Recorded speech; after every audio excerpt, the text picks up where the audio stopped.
Imagine a secret world, a shadow society that existed just beneath the thin, polished surface of everyday life, a world governed by ancient codes of silence and brutal honor, where a man's word was his bond and his glance could be a death sentence. This was not the world of most Americans in the early dawn of the 20th century, but it was the only world a young Giuseppe Bonanno, born on a cold January day in 1905 in the Sicilian town of Castellammarese del Golfo, would ever know. His was a destiny written not in stars, but in the rugged, sun-baked soil of an island steeped in vendetta and clan loyalty, a place where history was a heavy weight carried on the shoulders of every man, and where the concept of justice was a personal, family affair, utterly divorced from the distant and often despised government in Rome. To understand the man who would become Joe Bonanno, the architect of one of the most powerful and enduring criminal empires in American history, one must first journey not to the glittering, promise-filled shores of New York, but to this ancient, troubled, and beautiful land, for Sicily was not just his birthplace, it was the crucible that forged his very soul, the source of his unshakable beliefs, and the blueprint for the vast, secret organization he would one day build across an ocean. Life in Castellammarese was a lesson in survival and power. The town, a picturesque fishing port nestled against the Tyrrhenian Sea, was a microcosm of the island's turbulent social order, dominated by influential families who maintained their own form of order, a system often referred to as the cosca, a term for the head of an artichoke, its many leaves tightly bound together, symbolizing the tightly knit nature of these groups. From his earliest days, Joe was immersed in the stories and the realities of this system. He was not an outsider looking in. He was born into its very heart.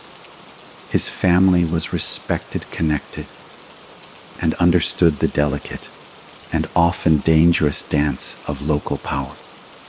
He grew up hearing whispered tales of the amici, the friends, and the sacred, inviolable code of omertà, the absolute vow of silence and non-cooperation with any outside authority. This was not merely a criminal's code, it was a cultural pillar, a deeply ingrained belief that a man must solve his own problems, defend his own honor, and never, ever betray his own kind to the state. It was a world where a man's reputation was his most valuable currency, and where disrespect, whether real or perceived, could echo for generations, leading to blood feuds that would wipe out entire families. This was the air young Giuseppe breathed, the moral compass he inherited, a compass that pointed unerringly towards family, honor, and the absolute sovereignty of the clan. When his father, Salvatore, decided to flee Sicily for the United States in 1908, following a political dispute that had turned threatening, it was not an escape from this world, but an extension of it. The Bonannos, like thousands of other Sicilian families, carried their world with them in their steamer trunks and in their hearts, transplanting the old ways into the new world's fertile, unregulated soil.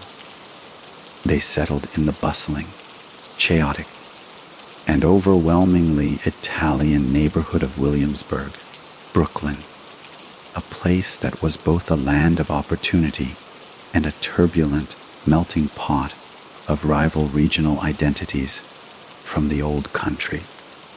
For a few years, Young Joe experienced a semblance of an American childhood, but the pull of the old world was too strong.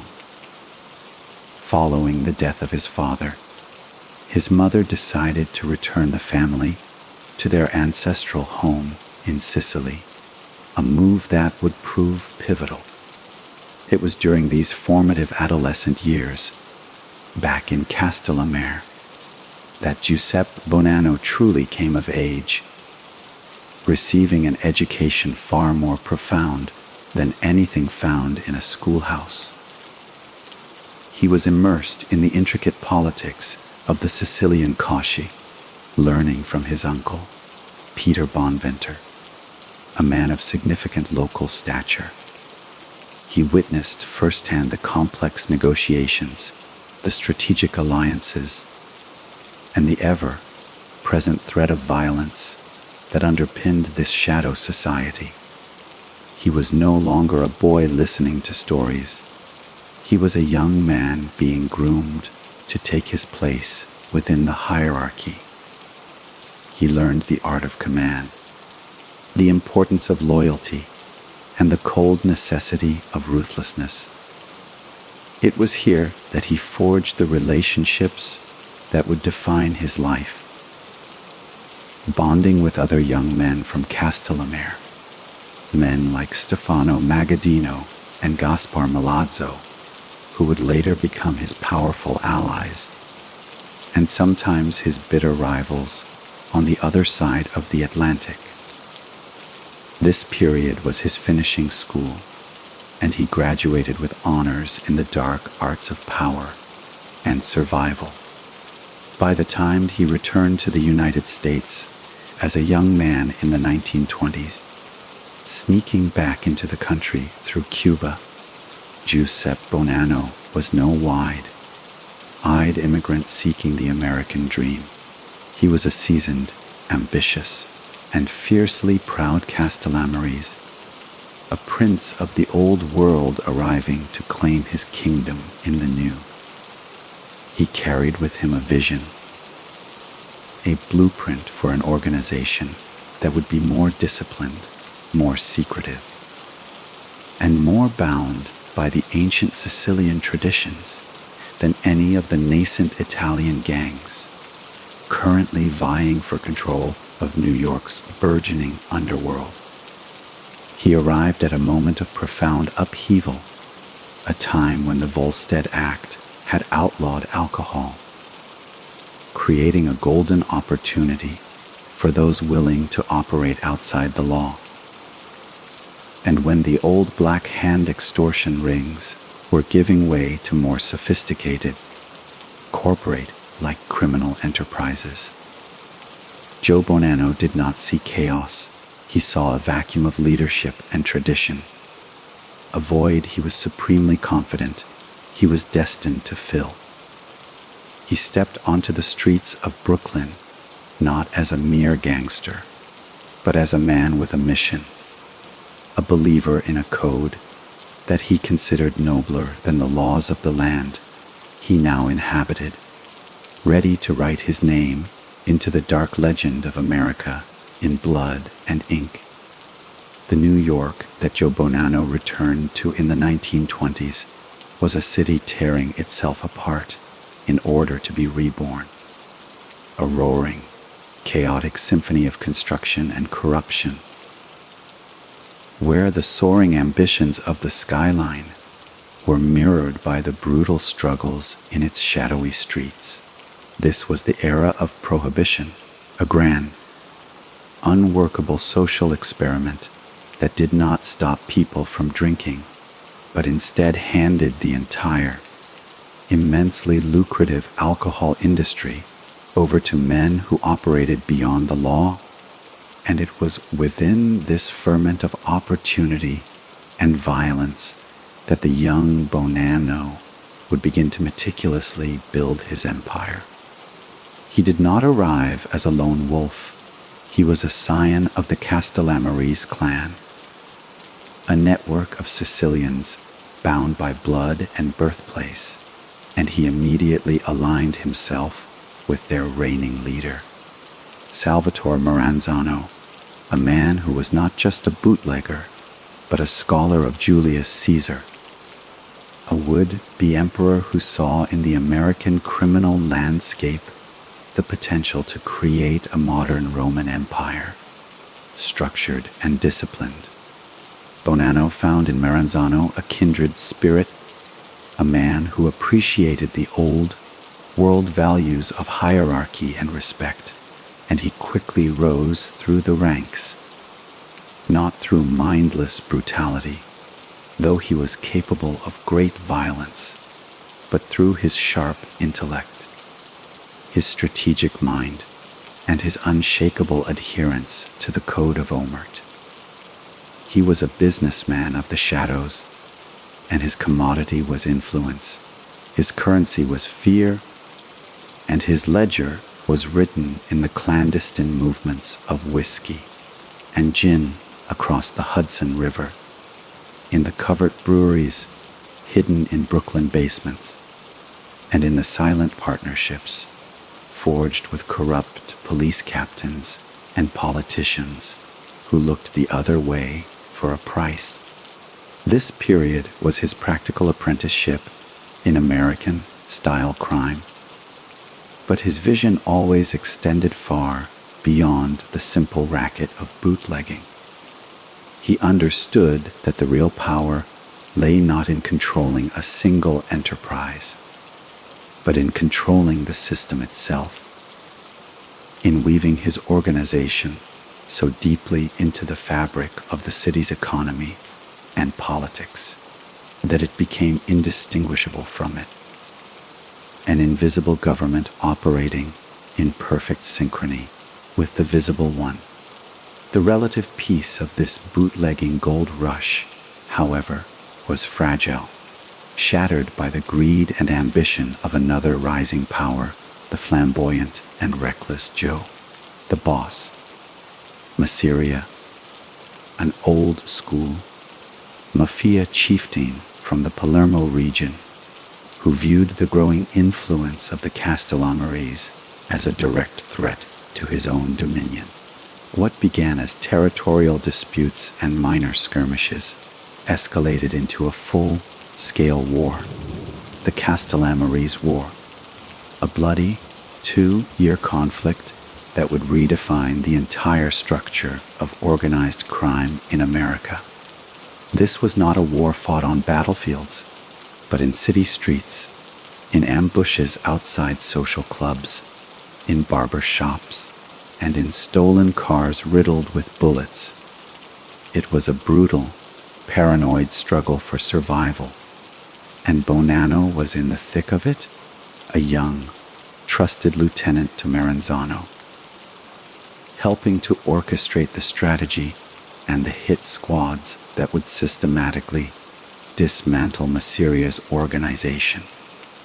The war culminated in the infamous hit on Masseria himself, gunned down in a Coney Island restaurant in 1931, while his own trusted lieutenant, the cunning and opportunistic Charles, Lucky, Luciano, was conveniently in the restroom.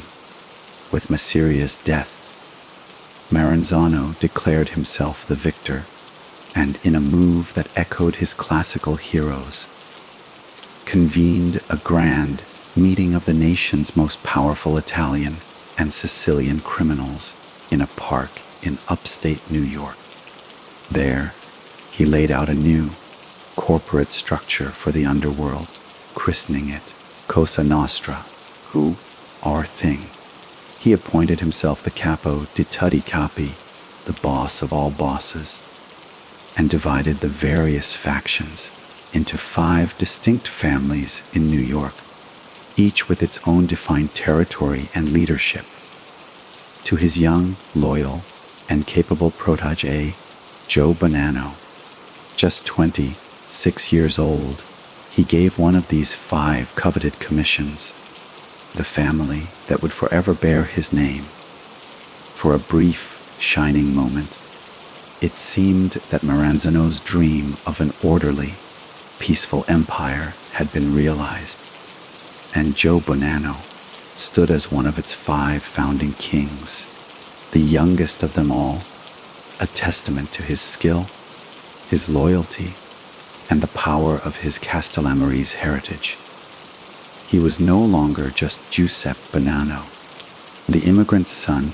He was Joe Bananas, a name that would soon be whispered with a mixture of fear and respect across the entire underworld, the master of a criminal territory that spanned parts of Brooklyn, Manhattan, and Queens, with interests reaching from the docks to the garment district.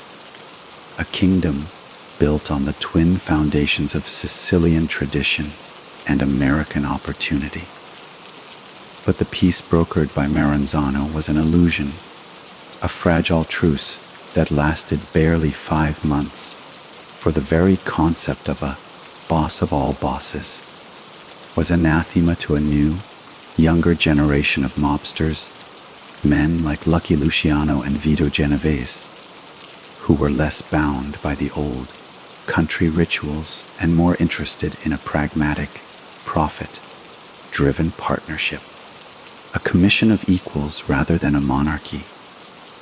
They saw Maranzano not as a wise Caesar, but as a vain, old-world dinosaur whose ambitions threatened their own autonomy and the vast, untaxed profits they were generating, in a move that would forever mark the transition from the old Mafia to the modern, more corporate Cosa Nostra. Luciano orchestrated Maranzano's murder, using a team of Jewish triggermen to bypass the internal code of loyalty, a stark departure from tradition that signaled a new, more ruthless era. On a September afternoon in 1931, gunmen posing as government agents entered Maranzano's office in the Helmsley building and stabbed and shot him to death. With his mentor and the self-proclaimed boss of all bosses dead, Joe Bonanno, now the leader of his own family, stood at a precipice.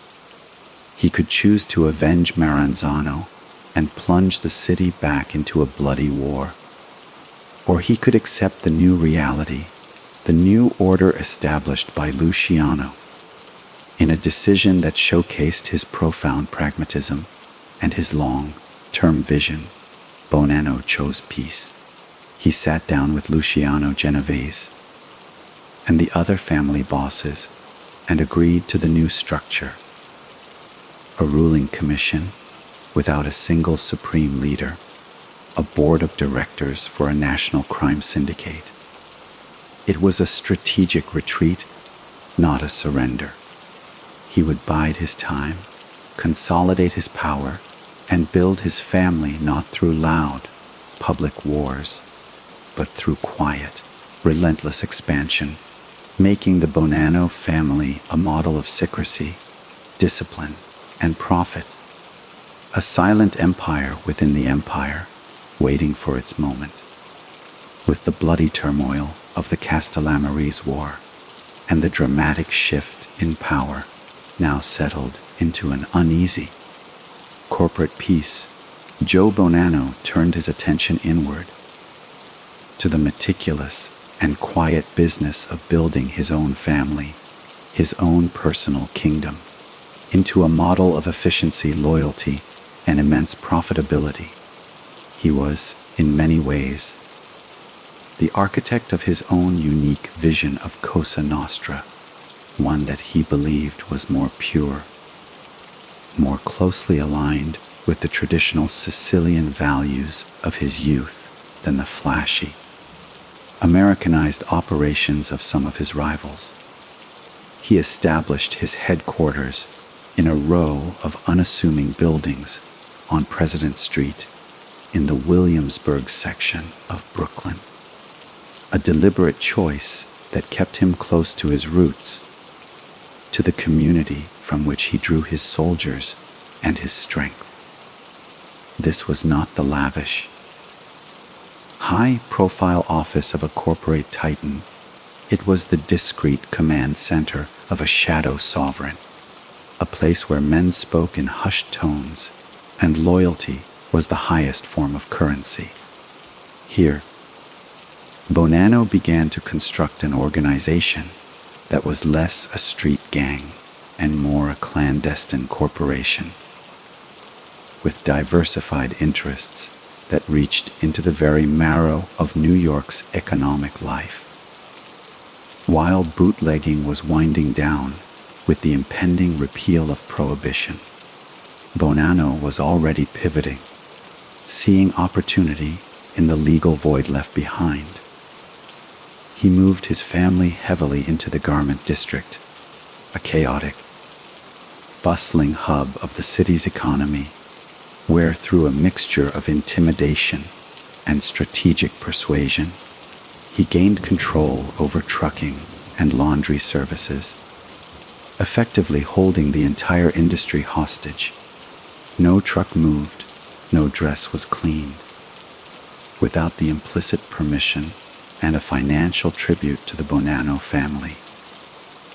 This was a masterstroke, a move away from fleeting vices and into the bedrock of a legitimate industry, providing a steady, massive, and largely untraceable river of cash.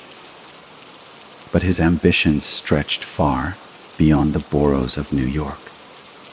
He looked to the north, to the bustling, industrial city of Montreal, Canada, and saw a gateway, a neutral territory ripe for exploitation.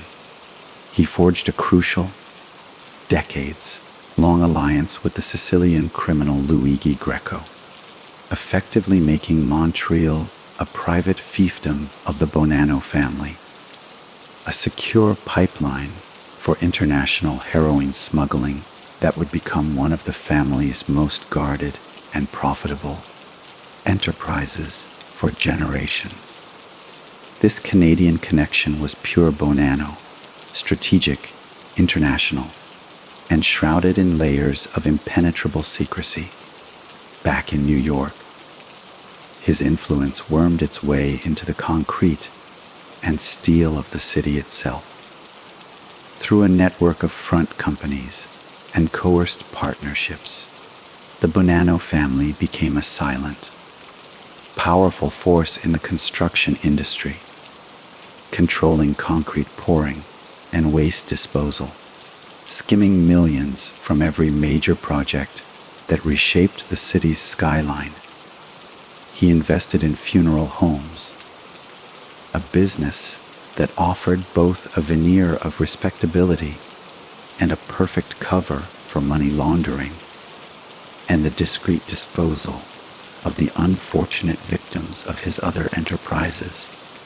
He owned pieces of cheese companies, restaurants, and bars, creating a complex web of legitimate and illicit businesses so tangled that it became impossible for outsiders, including law enforcement, to discern where one ended and the other began. This was his two worlds, philosophy in practice, a public life as a successful, respectable businessman, and a private life as the absolute monarch of a criminal empire. And at the heart of this empire was his unwavering belief in omertà and family, both biological and criminal. He ruled his family not with the loud, public bluster of a Al Capone, but with the quiet, imposing authority of a Sicilian patriarch. He demanded and received absolute loyalty, and in return, he provided for his men, offering a structure, a purpose, and a share of the profits that far exceeded what they could earn in the legitimate world. He was a father figure, a man who remembered the names of his soldiers' children and attended their weddings and baptisms, weaving a web of personal obligation that was far stronger than any fear-based loyalty. He held court in his social clubs, listening to problems, settling disputes, and dispensing favors, all while maintaining an air of calm, almost regal detachment. His personal life mirrored this duality. He married Faye Labrozzo, a woman from a respected Castellammarese family, solidifying an old world alliance. And together they raised 3 children in a large, comfortable home in Tucson, Arizona, a place he had discovered and fallen in love with for its dry climate, which helped his son's asthma, and its distance from the prying eyes of New York. This be coastal life. The gritty power of Brooklyn and the sun-drenched tranquility of Arizona became a metaphor for his entire existence, a man constantly moving between his 2 worlds, master of both. For 3 decades, this delicate, powerful balance held. Through the 1940s and 1950s, while other families were rocked by internal betrayals, high-profile investigations, and gang wars, the Bonanno family remained a fortress of stability and silence. Joe Bonanno was a respected, almost revered figure on the commission, a voice of tradition and caution, a man who had seen the rise and fall of bosses like Masseria and Maranzano and had learned the invaluable lesson that the most powerful king is the one who rules from the shadows, his name unknown to the public, his influence felt but never seen. He was, by all accounts, the ghost of the underworld, a myth even to his peers, a man who had perfected the art of criminal power to such a degree that he seemed, for a long, glorious time, to be utterly untouchable, a sovereign in a kingdom of shadows, his reign seemingly destined to be as quiet and as endless as the desert nights he spent in Arizona. The meticulously constructed world of quiet power and sovereign control that Joe Bonanno had spent 3 decades building began to show its first hairline fractures, not with a bang, but with a quiet, internal betrayal that would fester into an open, bloody wound. A conflict so brutal it would earn the name, the Bonanno War, and tear the family apart from the inside out. The seeds of this downfall were sown in the very success and isolation Bonanno had cultivated. His long absences in Arizona, his regal detachment, and his perceived favoritism towards his own son, Salvatore, Bill, Bonanno, began to breed resentment among his top lieutenants, men who had grown powerful in their own right and now chafed under a leadership that seemed increasingly distant and autocratic. The primary dissident was Joseph Joe Notch Notaro, a capable and ambitious capo who felt sidelined by Bonanno's clear design to anoint his son, a college-educated young man who had been largely insulated from the gritty day violence of the streets, as his heir apparent. This was a violation of the meritocratic, albeit brutal, principles upon which Cosa Nostra was supposedly built, and it created a faction within the family that questioned Bonanno's leadership. The situation reached a critical point in 1963, a year that would prove to be a watershed for the entire American Mafia, with the famous Appalachian meeting of mob bosses in upstate New York being exposed, shining an unprecedented spotlight on the commission and its members. It was in this climate of heightened law enforcement scrutiny that Bonanno, feeling the pressure and perhaps sensing the gathering storm within his own ranks, made a decision that would be viewed as the ultimate act of treachery by his peers. Along with his close ally, Joseph Magliocco, boss of the Profassi family. He allegedly hatched a plot to assassinate several of his rivals on the commission, specifically Carlo Gambino and Thomas Luches, to consolidate power and reassert the dominance of the old Castellammarese faction. The plot was breathtaking in its audacity, a return to the gangland warfare of 30 years prior, but it was also hopelessly naive. The intended assassins, a pair of brutal Brooklyn hitmen, lost their nerve and instead of carrying out the hits, went directly to Gambino and Luches and revealed the entire scheme. This was the casus belli, the point of no return. Bonanno had been caught plotting a war, and in the world of the commission, this was an unforgivable sin. He was summoned to a meeting to explain himself, a summons he knew was likely a death sentence. Faced with certain retaliation, Bonanno chose the only path he felt was left to him. He disappeared. On the night of October 21st, 1964, while on his way to a meeting in Manhattan, Joe Bonanno was kidnapped by two men outside his lawyer's apartment building on Park Avenue, shoved into a car, and vanished from the face of the earth. The news sent shockwaves through the underworld and the front pages of every newspaper in New York.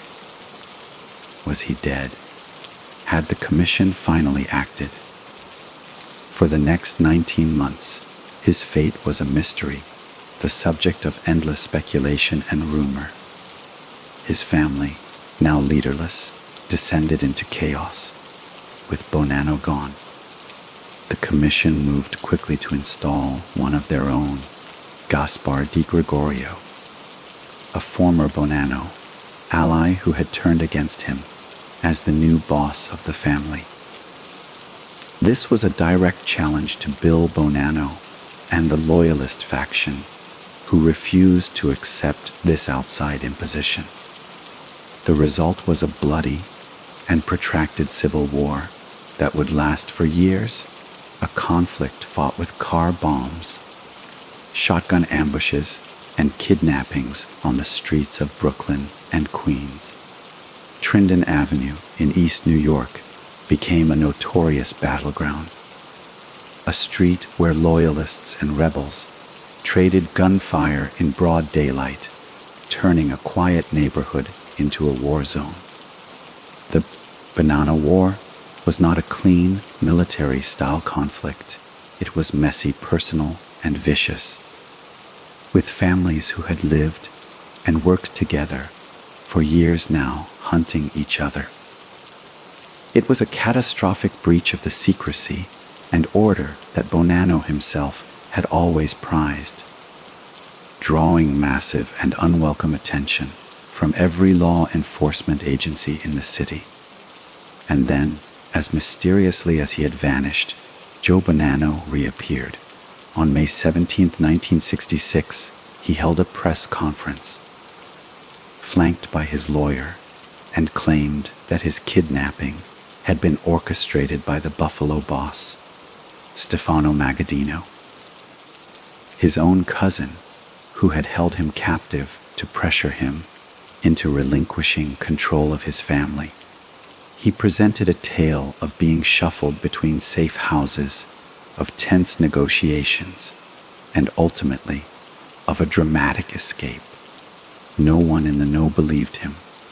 The prevailing theory, then and now, was that the entire kidnapping was a staged event, a desperate gambit by Bonanno to escape the immediate threat of assassination and to buy time to plan his next move, using his cousin as a convenient scapegoat. His return did not bring peace. It intensified the war. He immediately threw his support behind his son Bill, legitimizing the loyalist faction and turning the internal strife into a direct rebellion against the authority of the commission itself. The conflict became so public and so damaging that the other bosses, fearing it would bring down the entire structure of organized crime, were forced to intervene. In a highly unusual move, they organized a summit meeting at a house on Troutman Street in Brooklyn in 1968, inviting leaders from both factions to parley. The meeting, however, ended in a bloody fiasco when gunfire erupted, leaving several men wounded and proving that the war was beyond diplomatic resolution. The commission, led by Carlo Gambino, had had enough. They formally stripped Bonanno of his title and recognized a new, compromised leadership for the family. Joe Bonanno, the once untouchable king, had been dethroned by his own peers. Facing relentless legal pressure, the constant threat of murder from his own former soldiers, and the collapse of his life's work, he made a final, fateful decision. In 1968, he announced his retirement and permanently moved to Tucson, Arizona, leaving the smoldering ruins of his New York empire behind. It was a stunning, almost unprecedented act for a Mafia boss to simply walk away. But for Joe Bonanno, the war was over. He had lost. The quiet, powerful kingdom he had built was gone, consumed by the very fires of ambition and betrayal that had forged it. The retreat to the sun-baked tranquility of Tucson, Arizona, was not a peaceful retirement for a venerable patriarch, but rather the beginning of a new and perhaps even more dangerous chapter for Joe Bonanno. A final act defined by an act of such profound transgression that it would forever sever him from the underworld. He had helped to create and cement his legacy, not as a quiet king, but as the most notorious traitor in the history of organized crime. For years, he lived a life of wary isolation, a ghost haunting the Palo Verde and saguaro cacti of the Sonoran Desert, surrounded by a small, loyal cadre of bodyguards, always watching for the car without, of state plates or the unfamiliar face in the crowd. Knowing that the death sentence from the commission, though unenforced, had never been formally lifted, he managed his remaining legitimate business interests. He tended to his family, and he watched from a distance as the Bonanno family, now under new, more volatile leadership, continued its operations, a ship adrift without its original captain. But for a man of Bonanno's immense ego and intellectual vanity, this life of quiet obscurity was a kind of living death. He was a historian manqué, a man who saw himself not as a common gangster, but as a prince, a strategist, a key architect of a secret history that the world knew only in distorted, sensationalized fragments. He harbored a deep-seated resentment towards the men who had forced him out, Gambino, Lucis, and the rest of the commission, whom he viewed as greedy, short-sighted upstarts who had corrupted the noble, traditional society he had dedicated his life to upholding. This simmering resentment, combined with a powerful desire to justify his life and actions, to set the record straight on his own terms, and perhaps to secure a final, lasting financial windfall for his family, led him to commit the one sin from which there was no return, the ultimate violation of the code of omertà. He decided to tell his story in 1983, after years of secret work with a journalist. The book, A Man of Honor, The autobiography of Joseph Bonanno was published. The title itself was a defiant proclamation, a slap in the face to every other mafioso who saw his actions as the height of dishonor. The literary and criminal worlds exploded in equal parts fascination and outrage. Here was one of the founding fathers of the American Mafia, a man whose name had been whispered in legend for half a century, not merely giving an interview, but writing a detailed, first-person account of the creation of the Commission, the Castellammarese War, and the inner workings of Cosa Nostra. While he was careful to avoid direct admissions of specific, prosecutable crimes like murder, he spoke openly of the structure, the rituals, the personalities, and the philosophy of the life, confirming details that law enforcement had only suspected and pulling back the curtain on a world that had thrived on absolute secrecy. For the public, it was a breathtaking glimpse into a hidden empire. For the government, it was a treasure trove of intelligence, a validation of their theories, and a roadmap for future prosecutions. But for his former associates, the men still living the life, it was an unforgivable betrayal of biblical proportions. Joe Bonanno had broken the most sacred vow, the vow of silence that was the very foundation upon which their entire world was built. He had become a pentito in all but name, not to save himself from prison, but to burnish his own legacy and make a profit. The publication of the book made him a pariah, a marked man in a way he had never been before. The death threat that had hung over him since the Bonanno War now felt imminent and justified in the eyes of his enemies, yet in a twist of fate. The very act of treachery that made him a target also provided him with a layer of protection. Murdering him now would be too obvious, too messy. It would turn the author of A Man of Honor into a martyr and guarantee the book eternal fame. The bosses, pragmatic as ever, likely decided he was an old, isolated man, no longer a strategic threat, and that his murder would only bring more heat. So they let him live, but they excommunicated him from their world completely. He was now a ghost in two senses, a ghost from the past and a ghost to the present, de Mafia, a non-person whose name was uttered only with contempt. The legal consequences, however, were swift and severe. The publication of the book, with its detailed admissions, gave federal prosecutors the ammunition they needed to finally drag the aging boss into court. In 1985, he was subpoenaed to testify before a federal grand jury in New York investigating the ongoing activities of the commission.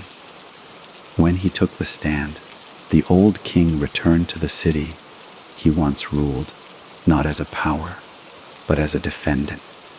He was frail in his 80s, but his will was as ironclad as ever. He refused to answer questions, invoking the Fifth Amendment against self-incrimination over and over again. The government, armed with passages from his own book, argued that he had waived his Fifth Amendment rights by publicly discussing these very matters. The legal battle was complex and protracted, a final war of attrition fought in stuffy courtrooms instead of on the streets. The judge eventually found him in contempt of court for his refusal to testify, and at the age of 81, Joseph Bonanno, the man who had evaded conviction for his entire criminal career, was sentenced to 14 months in a federal prison. It was a symbolic, crushing defeat. The man who had valued his honor and sovereignty above all else was now a convict, a number in the prison system. His fate determined by the government, he had spent a lifetime flouting. He served 8 months of that sentence before being released on parole, a broken man in health, but still unbroken in spirit. He returned to Tosan, his body failing him, his legacy a subject of furious debate.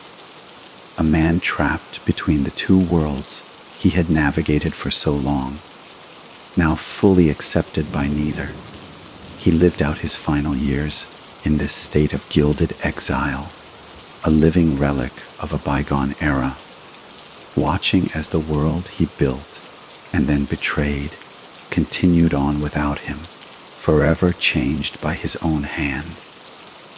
The final years of Joe Bonanno's long and turbulent life were a study in profound contradiction, a slow-motion epilogue where the fierce, defiant sovereign of a shadow empire was gradually reduced by the relentless and impersonal forces of time, law, and the consequences of his own choices, living out his days as a specter in the Arizona desert, a man simultaneously famous and infamous, revered and reviled, a living legend who had become a permanent exile from the very world that defined him.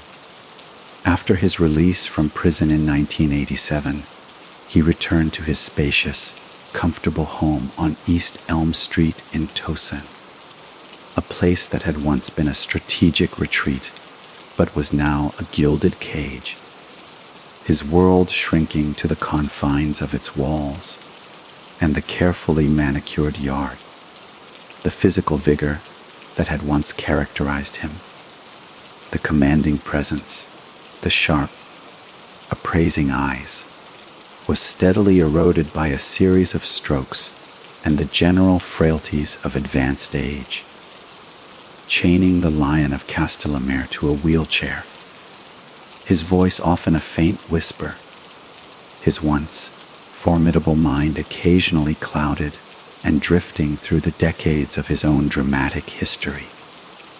Yet, even in this diminished state, the core of the man remained. He was still Joe Bonanno, proud and unrepentant, convinced to his last breath that the path he had walked, the decisions he had made, and the empire he had built were the products of a different moral universe, one where his actions were justified by a code of honor and necessity that the legitimate world could never understand. He would sit for hours, perhaps gazing out at the stark beauty of the desert mountains, a landscape so alien from the crowded, cobblestone streets of his Sicilian birthplace or the teeming, competitive energy of his Brooklyn kingdom and reflect on the immense arc of his journey. He had been a boy in Castellammarese, a young warrior in the Castellammarese War, a founding king on the commission, the architect of a vast and silent criminal corporation, a central figure in a bloody civil war, and finally, the author who had broken the sacred vow of silence. It was a life of epic proportions, a narrative of rise, reign, and ruin that would have seemed implausible as fiction. His relationship with his family, particularly his son Bill, was both a source of deep comfort and a painful reminder of his own failed dynastic ambitions. Bill, who had fought so valiantly for him during the Bonanno War, had his own legal troubles and had never been able to assume the mantle of boss, the dream of a Bonanno dynasty dying, not with a bang, but with the slow, grinding process of legal indictments and the changing nature of the Mafia itself.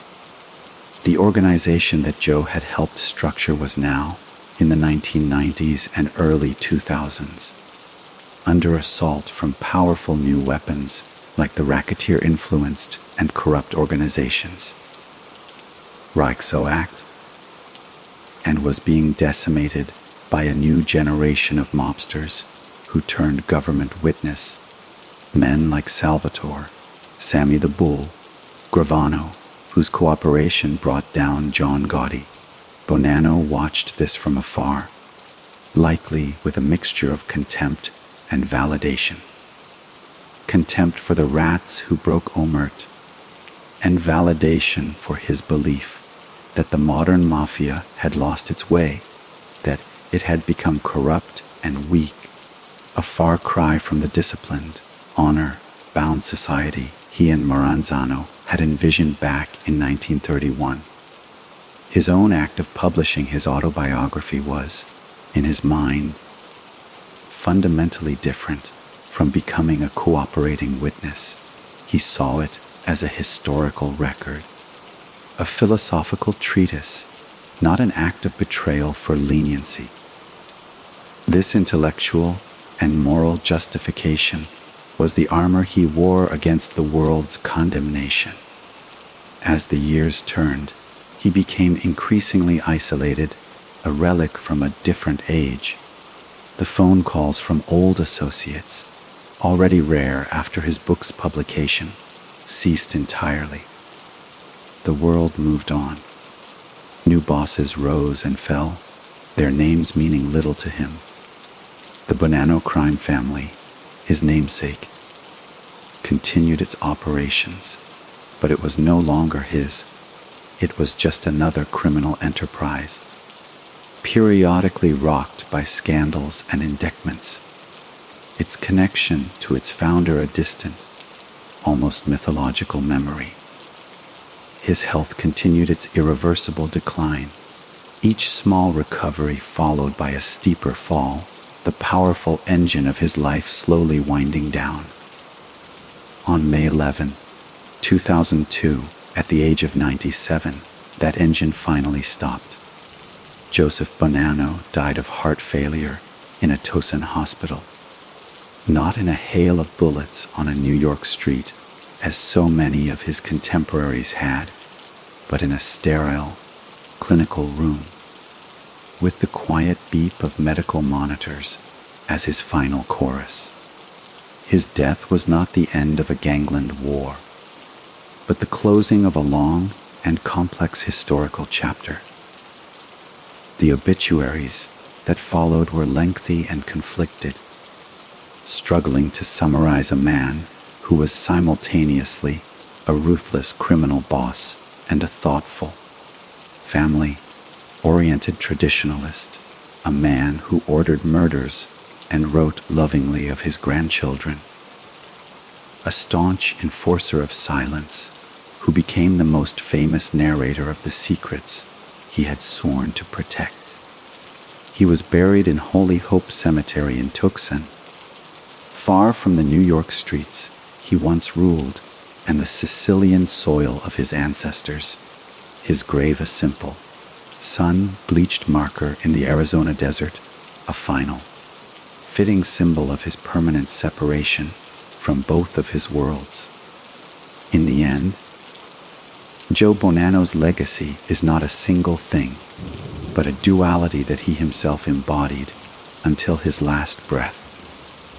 He was a man who sought honor in a world of profound dishonor, who preached tradition while shattering its most sacred tenet, who built an empire on secrecy and then wrote its most detailed blueprint for the world to see.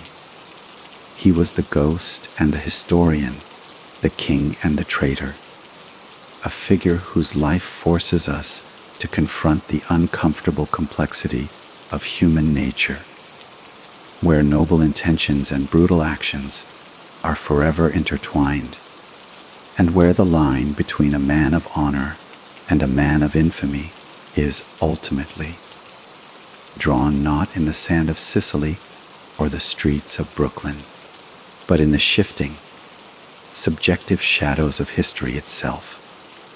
The story of Joe Bonanno does not conclude with his death, for the echoes of his life, his choices, and his unprecedented breach of silence reverberated through the decades that followed, shaping not only the fate of the organization that bore his name, but also the very strategies by which the government would wage its war on organized crime, leaving a legacy that is as much about the power of narrative as it is about the power of fear. In the immediate aftermath of his passing, the Bonanno crime family, once the model of Sicilian secrecy and discipline, entered a period of almost Shakespearean turmoil, seemingly cursed by the ghost of its founder's transgressions. The book, A Man of Honor, had provided a foundational text for federal prosecutors, but it was the family's own internal culture, perhaps poisoned by the long-ago Bonanno War, that continued to breed instability and the ultimate betrayal.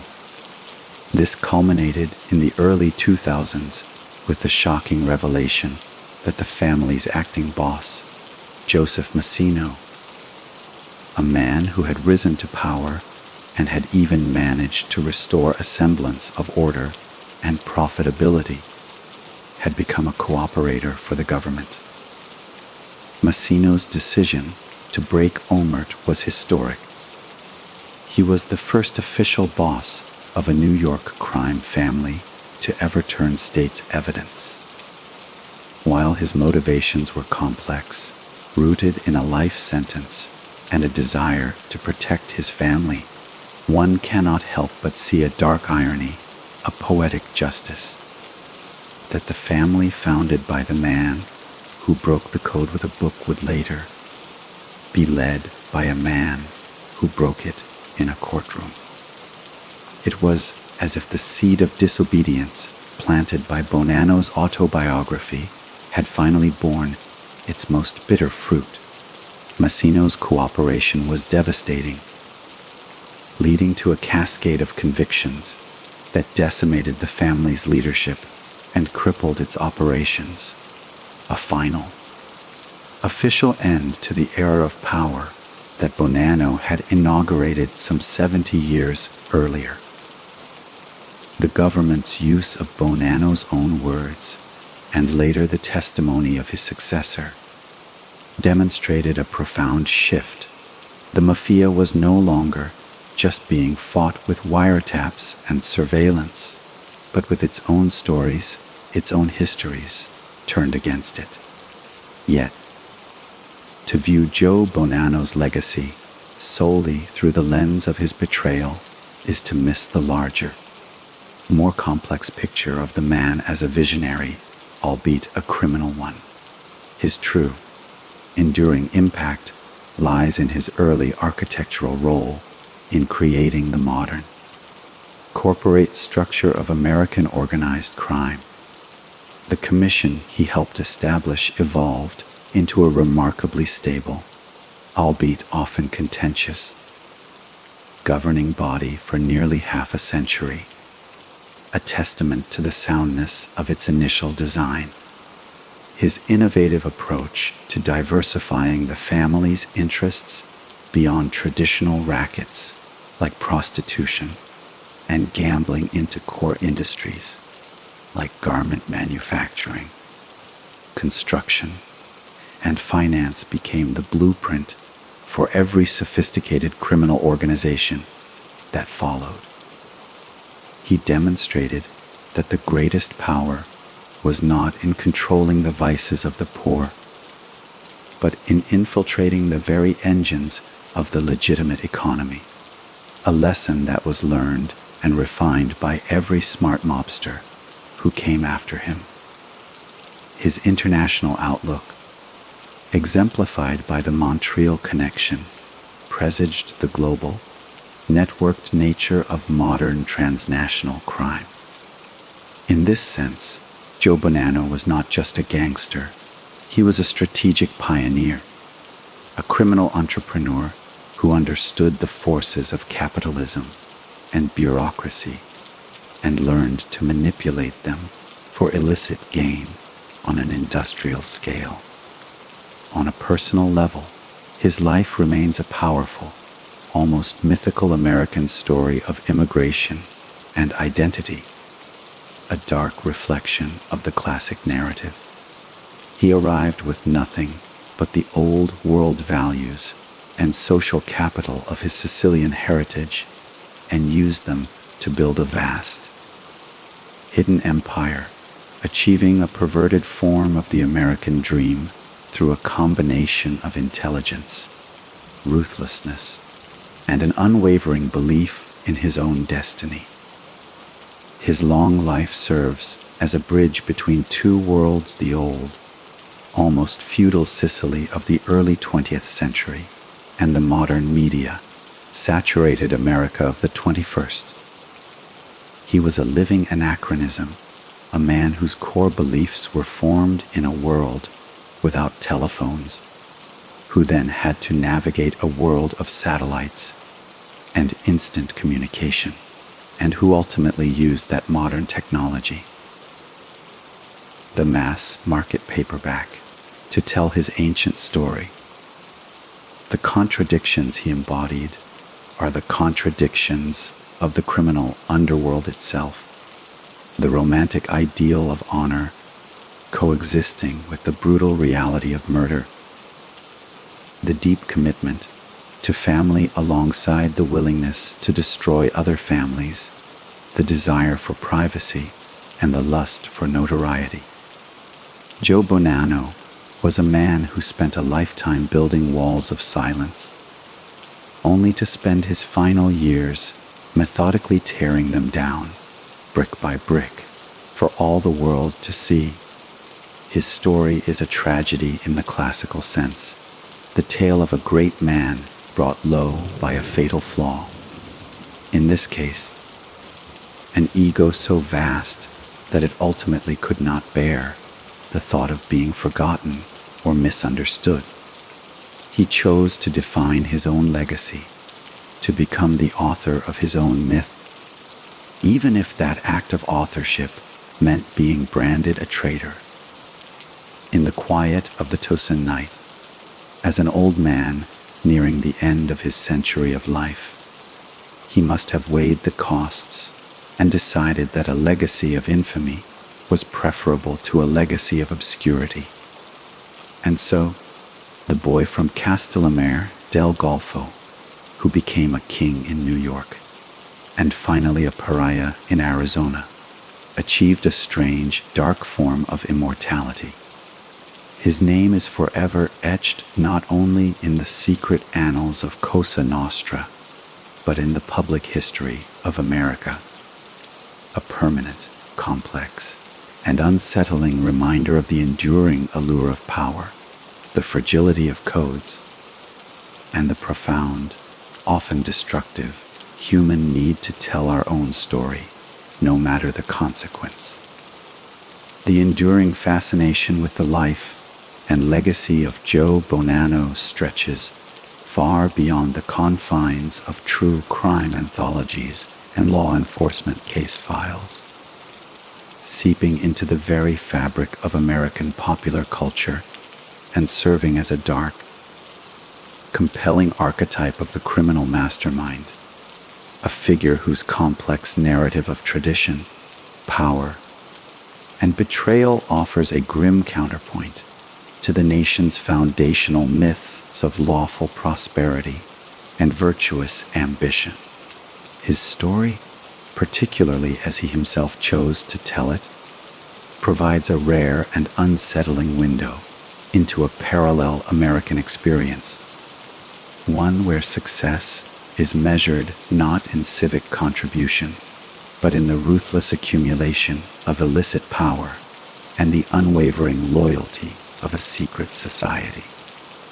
This narrative, with its intoxicating blend of family values and brutal violence, of strict codes and their ultimate violation, has proven to be fertile ground for the imagination of novelists, filmmakers, and television producers who have found in the saga of the Bonanno family a ready-made epic ripe for adaptation.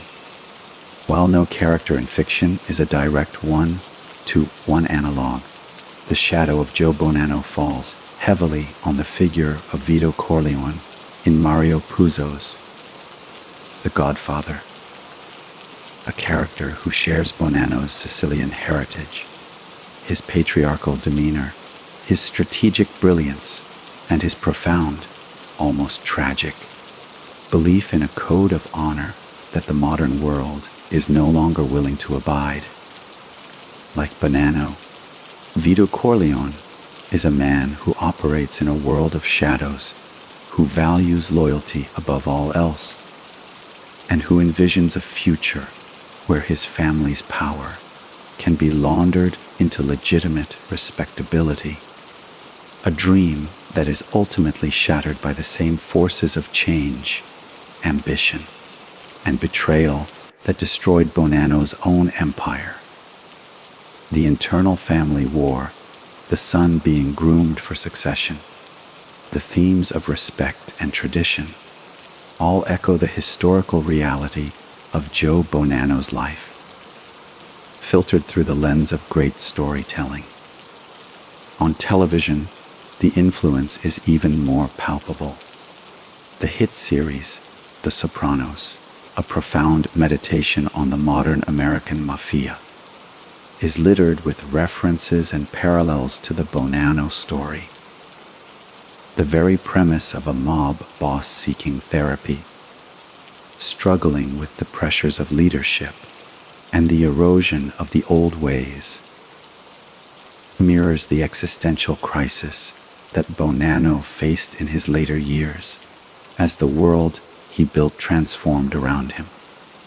Specific plot lines, such as the internal power struggles, the tensions between New York families, and the constant, looming threat of government indictments, are all drawn from the well of real Mafia history, in which the Bonanno Chronicles form a significant part. The character of Carmen Lupertazzi, one of the New York bosses, often discusses the hold days and the founding of their thing, conversations that directly channel the kind of historical perspective that Bonanno himself was so desperate to preserve in his autobiography. By writing his book, Bonanno didn't just break omertà. He provided a foundational mythology for fictional portrayals, offering a voice and a philosophical framework for characters who would otherwise be mere caricatures of violence. His insistence on being a man of honor gave writers a complex inner conflict to explore, the dissonance between a man's self-perception and his horrific actions. This cultural permeation ensures that his legacy is not static but continues to evolve, reinterpreted for each new generation. For some, he is a romantic figure, a throwback to a time when criminals had a code, a dangerous but seductive idea that he himself promoted. For others, he is the ultimate hypocrite, a murderer who cloaked his avarice and violence in a hollow rhetoric of tradition. For law enforcement and historians, he remains a pivotal figure, a primary source whose actions, both criminal and literary, helped shape the understanding of organized crime in the 20th century. The Bonanno crime family itself, though battered and transformed, continues to operate, a testament to the resilient structure he helped create, a phantom limb of his original design that still twitches with criminal life long after the brain that guided it has turned to dust. His story forces us to confront uncomfortable questions about the American experience, about the nature of ambition, the definition of success, the allure of belonging, and the price of power. He represents the dark potential of the immigrant narrative. The possibility that the promise of America could be twisted into the creation of a secret, parasitic state within a state. His life is a cautionary tale about the corrupting nature of absolute power and the fragility of any code built on a foundation of fear and murder. Yet, it is also a human story, one of a boy from a small Sicilian village who, for a time, held the fate of a vast criminal empire in his hands, who loved his family, and who, in his final years, sought to justify his journey in the only way he knew how. The desert wind that now blows over his grave in Tucson carries with it the whispers of all these contradictions. The king and the traitor, the builder and the destroyer, the ghost and the author. Joe Bonanno succeeded in his final, most deeply held ambition. He ensured that he would not be forgotten. His name is forever inscribed in the annals of history, not merely as a footnote, but as a complex and enduring chapter, a story that continues to be told and retold. Each version a search for the elusive truth about the man who dared to write the rules of his own shadow nation, and then, in the end, dared to break the most important one of all by telling the world his secret. To truly comprehend the monumental scale of Joe Bonanno's influence and the sheer durability of the criminal edifice he constructed, one must look beyond the man himself and into the cold, hard architecture of the organization he left behind, an entity that, despite suffering near fatal blows from within and without, has repeatedly demonstrated a phoenix-like ability to rise from the ashes, adapting and evolving in ways that would have both horrified and impressed its founder.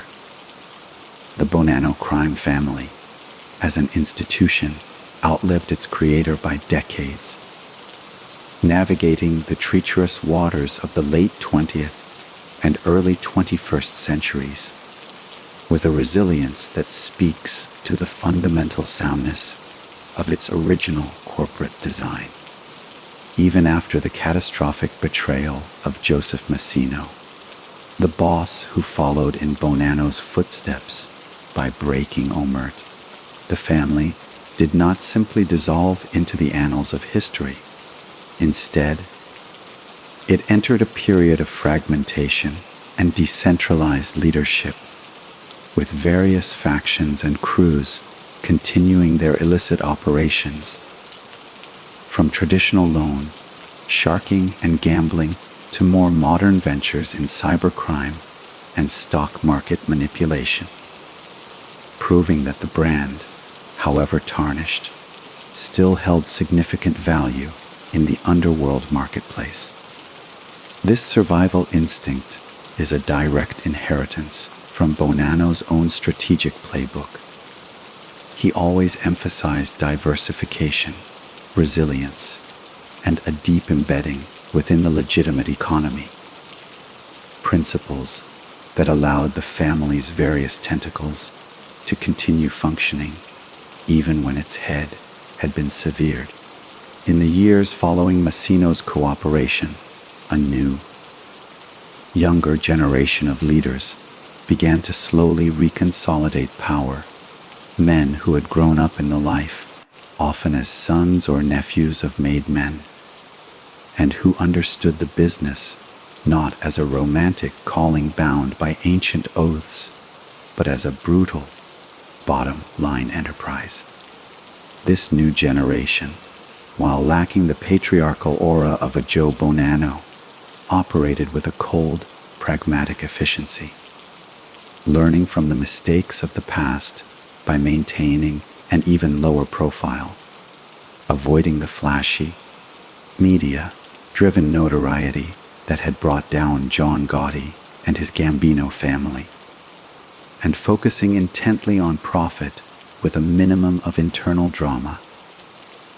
They remembered the lessons of the Bonanno War, the destructive power of internal dissent, and they worked to keep a tighter lid on ambition, understanding that in the modern era, the greatest threat was not a rival family's hit squad, but a trusted associate wearing a wire for the FBI.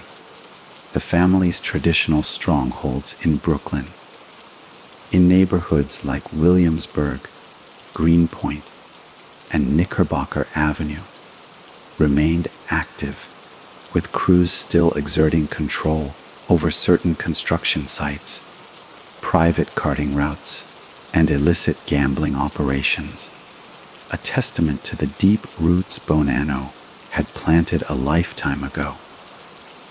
The international connections he so carefully nurtured, particularly the pipeline through Montreal, also proved remarkably durable, evolving into sophisticated networks for trafficking narcotics and laundering money across borders, demonstrating that Bonanno's vision of a transnational criminal corporation was, if anything, ahead of its time.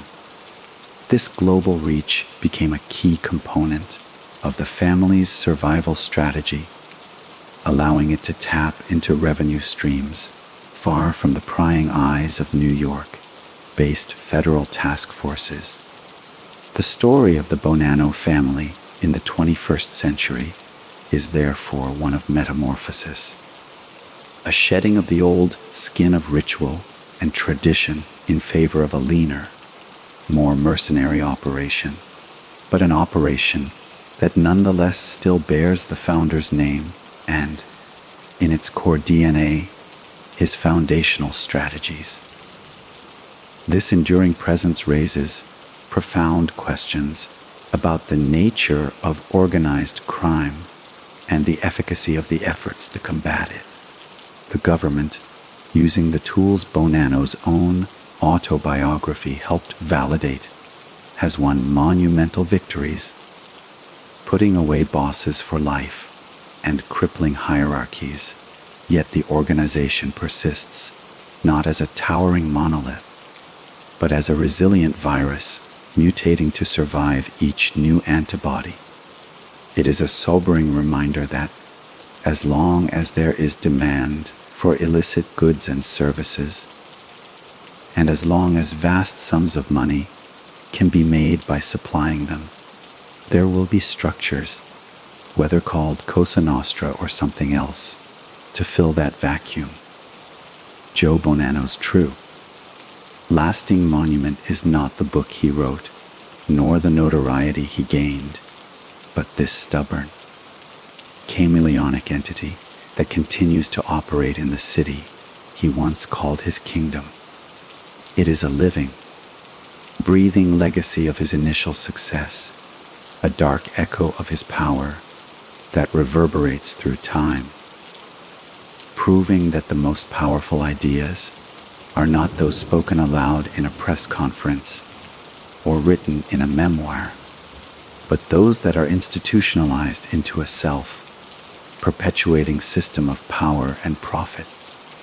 The old man in Tosin, in his final contemplative years, must have understood this on some level, that he had created something larger than himself, a machine that would continue to run in one form or another, long after his own voice was silenced.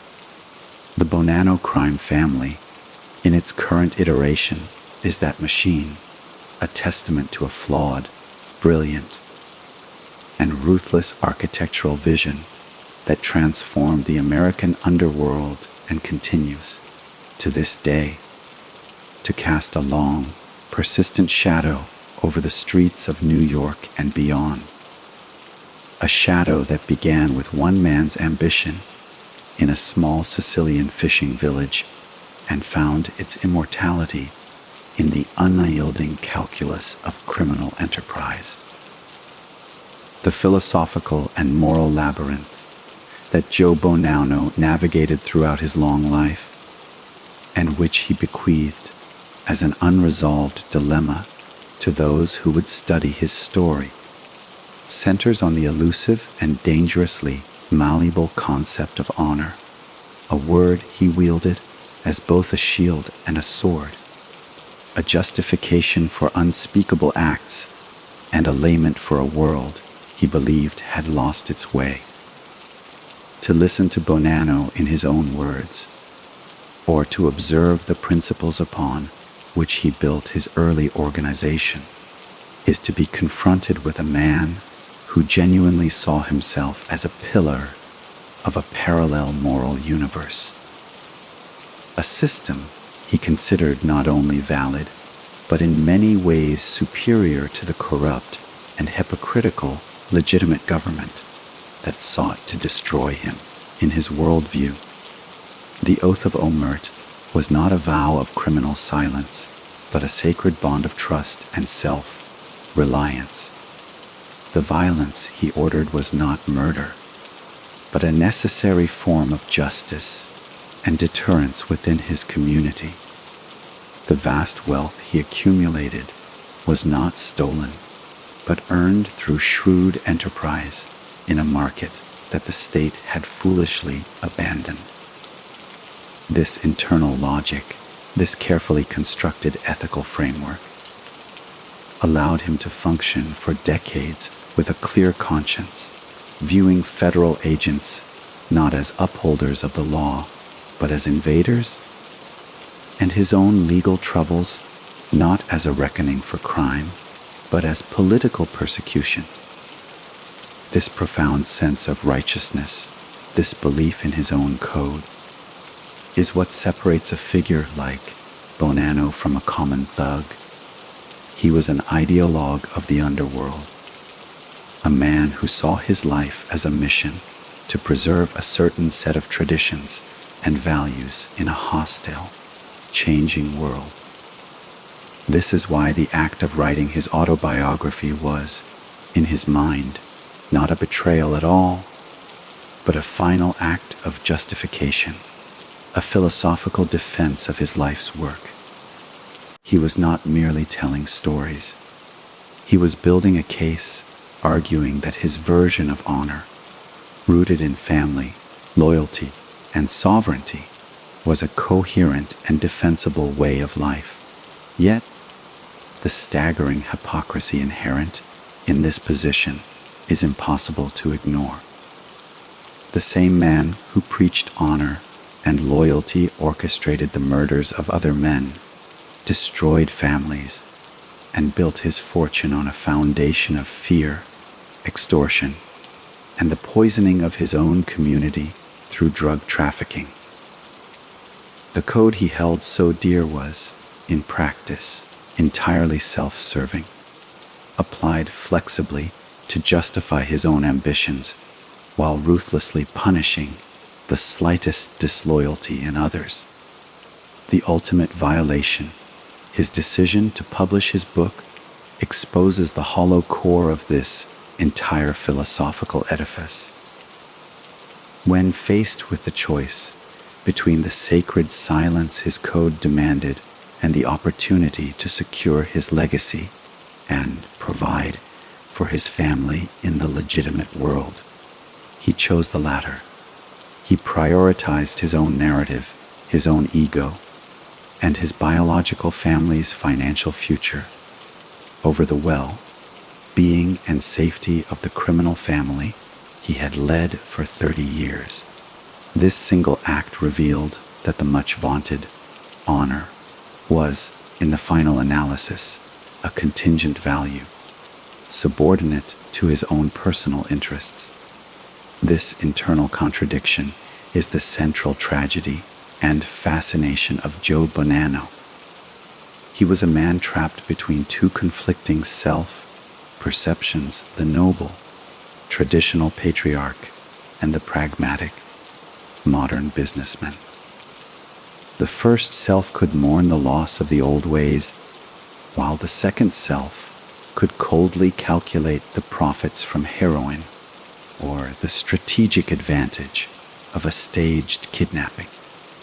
The first self could demand absolute fidelity from his men, while the second self could break the most fundamental rule of that fidelity when it no longer served his purposes. This is not to say his belief was entirely a charade. It was likely a deep, sincere, and deeply conflicted part of his psyche. He was a living embodiment of cognitive dissonance, able to hold two mutually exclusive ideas in his mind simultaneously: that he was a man of honor, and that he was justified in betraying the central tenet of that honor for his own reasons. His life, therefore, becomes a dark parable about the human capacity for self-justification, the stories we tell ourselves to sleep at night after a day of committing monstrous acts. It forces us to question the very nature of honor itself. Is it a universal principle, or a convenient tool used by the powerful to control others and legitimize their own conduct? Bonanno's story suggests it can be both, that a code can be genuinely believed in and yet be utterly corrupt.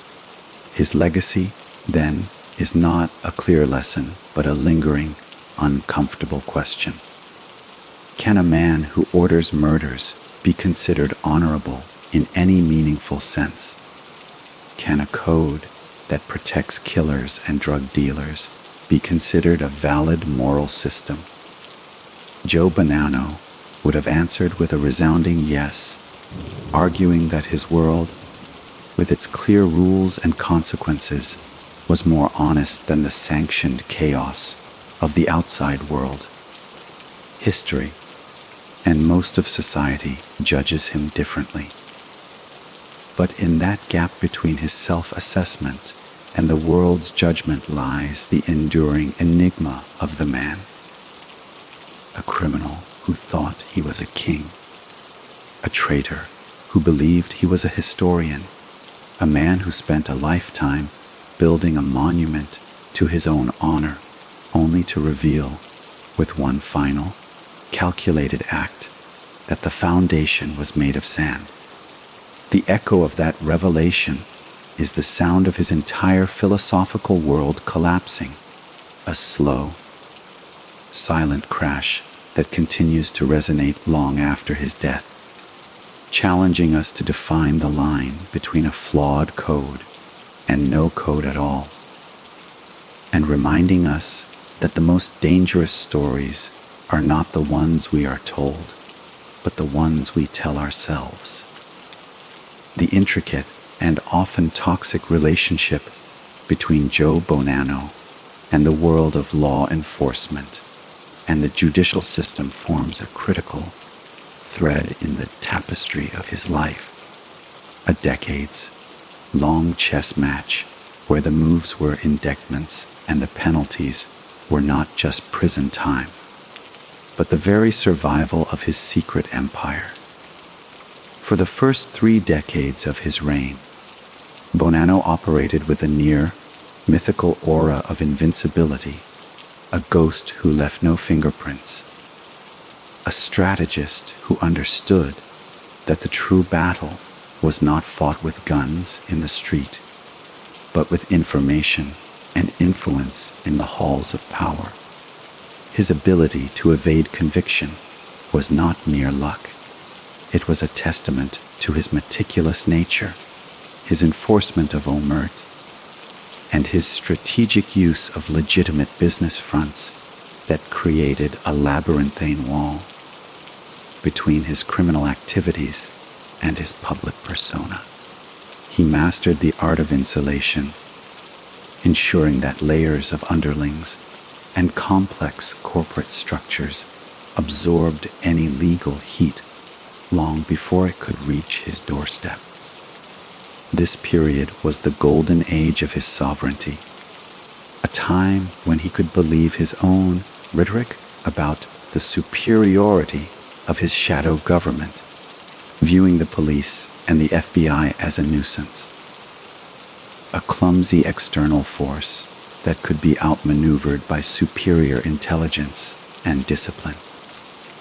The first major crack in this facade appeared not with a direct case against him, but with the broader exposure of the Mafia itself, most notably the 1957 Apollochian meeting, where a police raid on a summit of mob bosses in upstate New York blew the lid off the long held official denial of a structured national crime syndicate.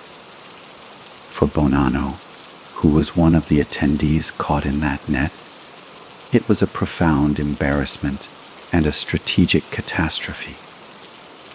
It forced his world into the blinding light of public scrutiny, putting names and faces to what had been only rumors and providing a roadmap for federal investigators.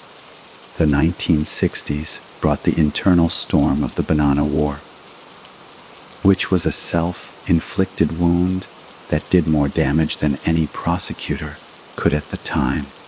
But it was the publication of his autobiography in 1983 that fundamentally changed the nature of his conflict with the state. A Man of Honor was a gift to the Justice Department, a Rosetta Stone that helped decode the cryptic language and structure of Cosa Nostra. It transformed Bonanno from an elusive target into a self-confessed historical architect of the very conspiracy the government was trying to prove. The book gave prosecutors the philosophical and organizational context they needed to build stronger cases using the powerful new tool of the racketeer-influenced and corrupt organizations. Ratio Act. RICO was designed to attack the enterprise itself, not just individual crimes, and Bonanno's own words helped define that enterprise. The final, bitter irony of his legal battles came when he was forced to confront the consequences of his own narrative. Subpoenaed to testify before a grand jury in 1985, the old king was cornered. He could not plead ignorance. He had written the book on the subject. His refusal to answer questions, his steadfast invocation of the Fifth Amendment, was a pathetic and poignant spectacle. The great explainer rendered silent. The man who had broken omertà for the public, now clinging to its tattered remnants in a desperate attempt to avoid jail. The court's decision that he had waived his rights by publishing his story was a logical and devastating conclusion. His subsequent imprisonment, though brief, was symbolically immense. It was the state's final victory over him, proving that no matter how clever, how powerful, or how philosophical a criminal may be, the institutional machinery of justice, once properly focused and armed with the right tools, would eventually grind him down. His imprisonment was not for any specific murder or racketeering act he had committed in his prime, but for the contempt he showed by refusing to discuss the world he had so proudly detailed in print. This was the ultimate humiliation, to be jailed not for his deeds, but for his words, for his pride, for his ego. The law enforcement journey with Joe Bonanno is a story of evolution. It began with a futile effort to catch a phantom, progressed to a period of understanding the structure of his organization, and culminated in using the boss's own voice to dismantle his legacy and convict him. His life became a case study in how to fight sophisticated organized crime, not just through street-level arrests, but through financial investigation, electronic surveillance, and most importantly, by turning the culture of the organization against itself. Whether through the betrayal of a Messino or the historical testimony of a book, Bonanno's war with the government was a long, slow retreat, a series of strategic withdrawals that ended with him trapped in a prison cell, an old man finally caught in the one snare he could never escape. The consequences of his own need to be remembered and understood. In the end, the law did not defeat him with a brilliant detective or a surprise witness. It defeated him by patiently waiting for him to defeat himself, for his own towering pride to become the instrument of his final downfall. Beyond the headlines, the bloodshed, and the betrayals lies the deeply personal and often overlooked dimension of Joe Bonanno's story, the realm of the family, both biological and constructed, a domain where his roles as a devoted husband, a loving father, and a demanding patriarch created a complex and often contradictory portrait of the man, revealing the profound human cost of the life he had chosen and the immense weight of the legacy he sought to impose. His marriage to Faye Labroso was, by all accounts, a strong and enduring partnership, a union that solidified his standing within the Castellammarese community and provided him with a sanctuary of normalcy amidst the chaos of his criminal empire. Faye was not a naive bystander. She was a woman from the same world who understood the unspoken rules and the ever-present dangers. She managed the household, raised their children, and provided a stable, loving home, first in Brooklyn and later in their spacious Tucson residence, creating a carefully maintained facade of a successful, respectable family.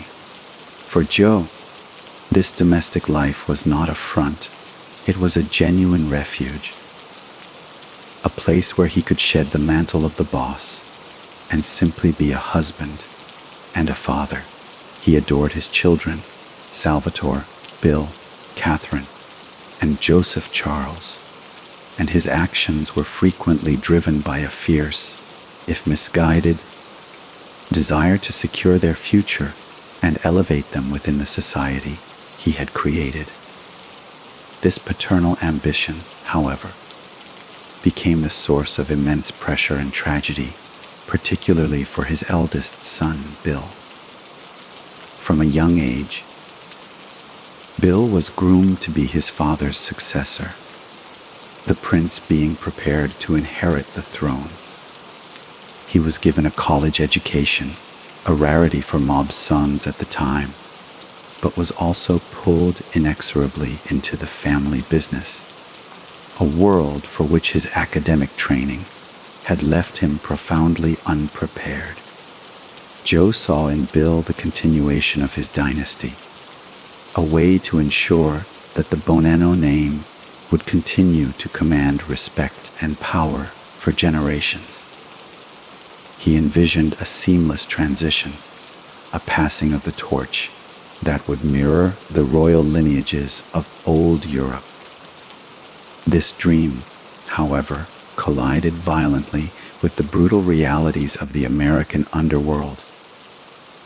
The other captains in the Bonanno family, hardened men who had fought their way to the top, resented the idea of a college boy being anointed as their future leader simply because of his bloodline.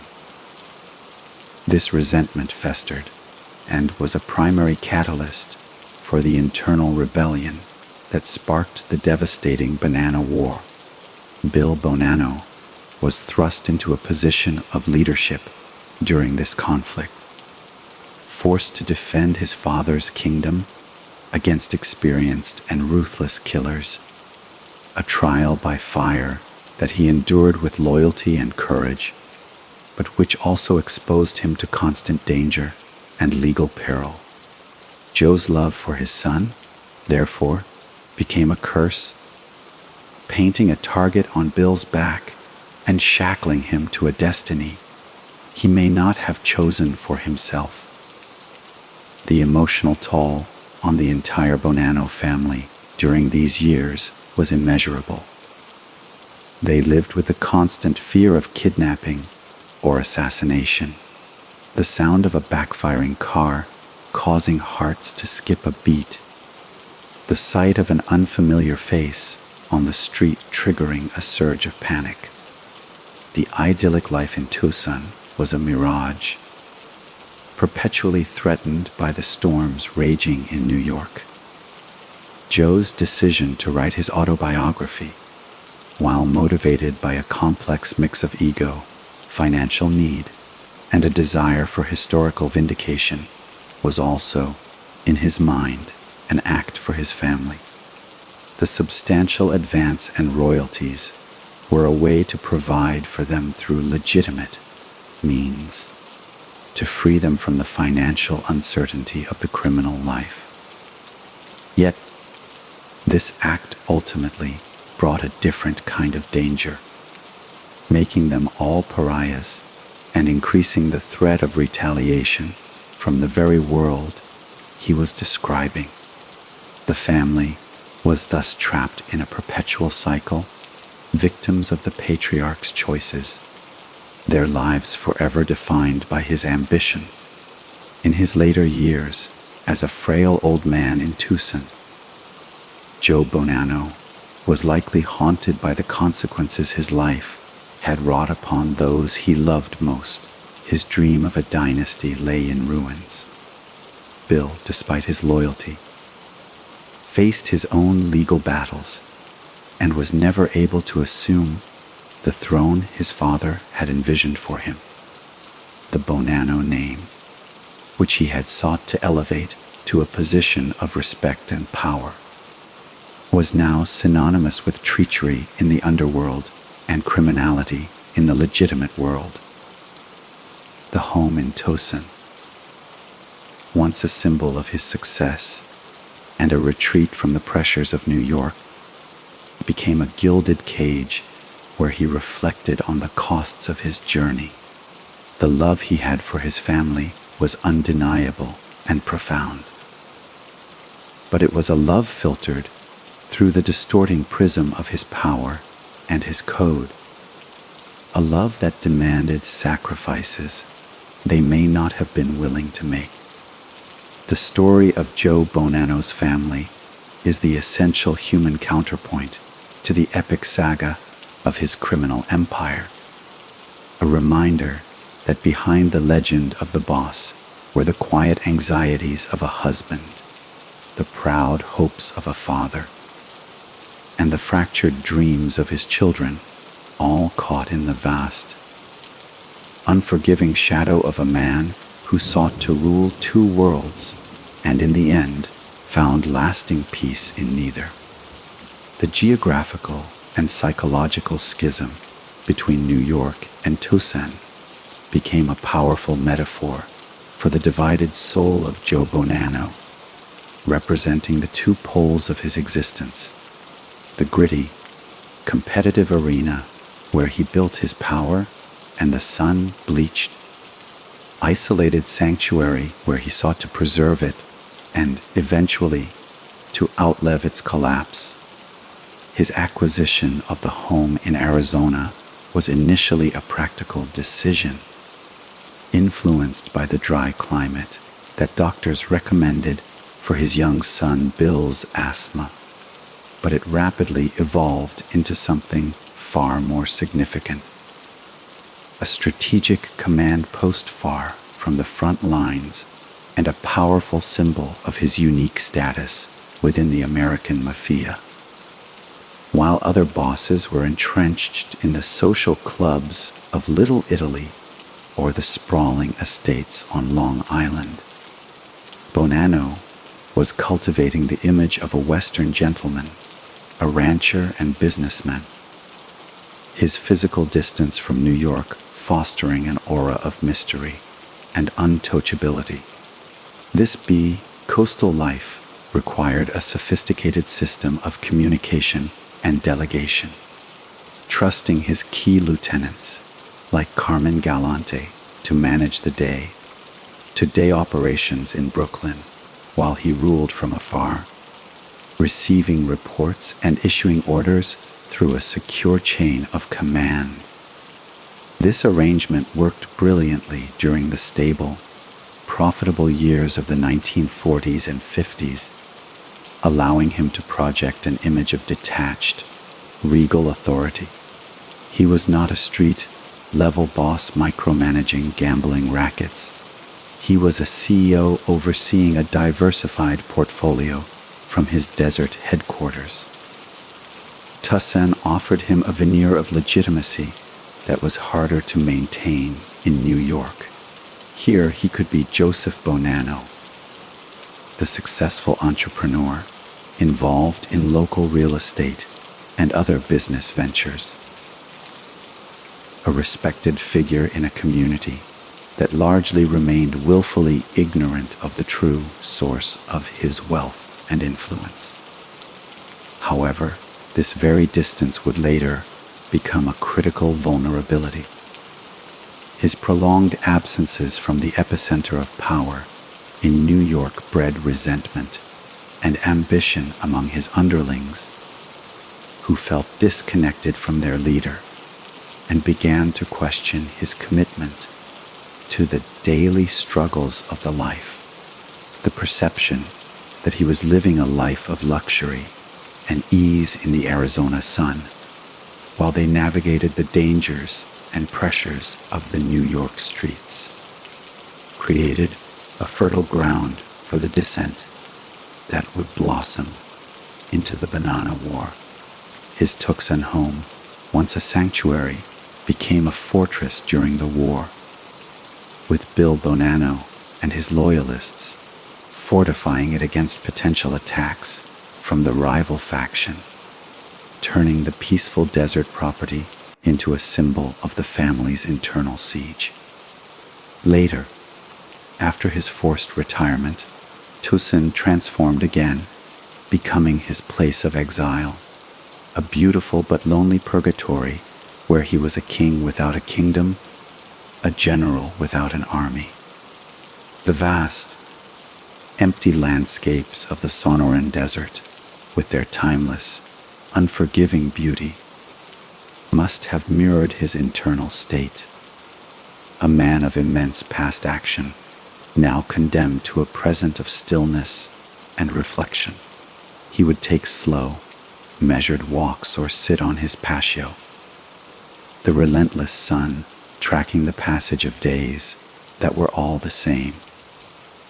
His world shrunk to the confines of his property and the memories that played like a constant film in his mind. He was a visible figure in Tucson, yet utterly isolated, a living monument to a bygone era, known to his neighbors but unknown in his entirety. The city itself was a perfect backdrop for this final act. It was a place of reinvention and retirement, where people went to escape their pasts.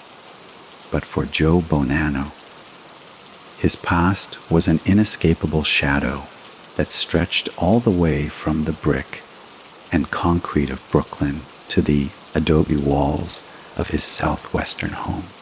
In Tucson, he was simultaneously safe and trapped, protected from the immediate violence of New York, but imprisoned by the consequences of his life's choices. The phone rang less and less, the visitors were few, and the news from the East Coast was of a world moving on, of new bosses and new rules, of his own name being cursed as the one who broke the faith. The desert, with its stark clarity and absolute silence, offered no forgiveness and no easy answers. It was a place where a man was forced to confront himself, stripped of the power and titles that had defined him for so long. For Joe Bonanno, the man who had always believed in his own destiny and his own code, these long, quiet years in the Arizona sun were the final and most profound test. A test to see if he could live with the man he had become. The king who had lost his crown, the traitor who still believed he was a man of honor, the father whose legacy had brought his son nothing but trouble, the ghost of two worlds, forever wandering the border between his own history and his myth. The figure of Salvatore, Bill, Bonanno stands as one of the most poignant and tragic elements in the entire saga of his father's life. A young man whose destiny was irrevocably shaped by the immense weight of a name he did not choose, and whose own story serves as a heartbreaking coda to the dynastic dreams of Joe Bonanno, illustrating with painful clarity the human cost of a life dedicated to power and the cruel irony of inherited ambition. From his earliest days, Bill was caught between two worlds, the legitimate, respectable life his father's wealth could provide, evidenced by his college education at the University of Arizona, where he studied engineering and displayed a keen, analytical mind, and the shadowy, violent world of his birthright, a world whose pull was as inexorable as gravity. Joe did not merely nudge his son toward the family business. He actively groomed him, seeing in Bill the ideal successor, an educated, articulate, and modern man who could bring a new level of sophistication to the organization while remaining rooted in the old world traditions of honor and loyalty. This vision, however, was a gilded cage for Bill. He was given a taste of a normal life, of academic achievement and future prospects, only to have it all subsumed by the overwhelming pressure to step into his father's shoes, a role for which his education had left him emotionally and psychologically unprepared. When the Bonanno War erupted, Bill was thrust from being the heir apparent into being a frontline general, a target for assassination, and a leader of men who were far more experienced in the brutal arts of street-level conflict. He performed his duties with a fierce loyalty that spoke to his love for his father, but the experience clearly took a profound toll, exposing him to a level of constant danger and moral compromise that his engineering textbooks could never have prepared him for.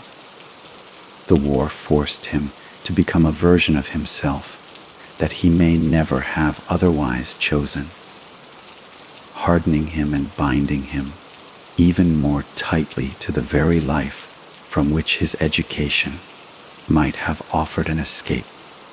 His involvement deepened, and like his father, he faced a series of legal battles, including a conviction for credit card fraud in the 1970s, which further cemented his identity within the criminal underworld and severed his connections to the legitimate world he had briefly inhabited. The ultimate failure of his father's dream, the peaceful transition of power, left Bill in a state of permanent limbo.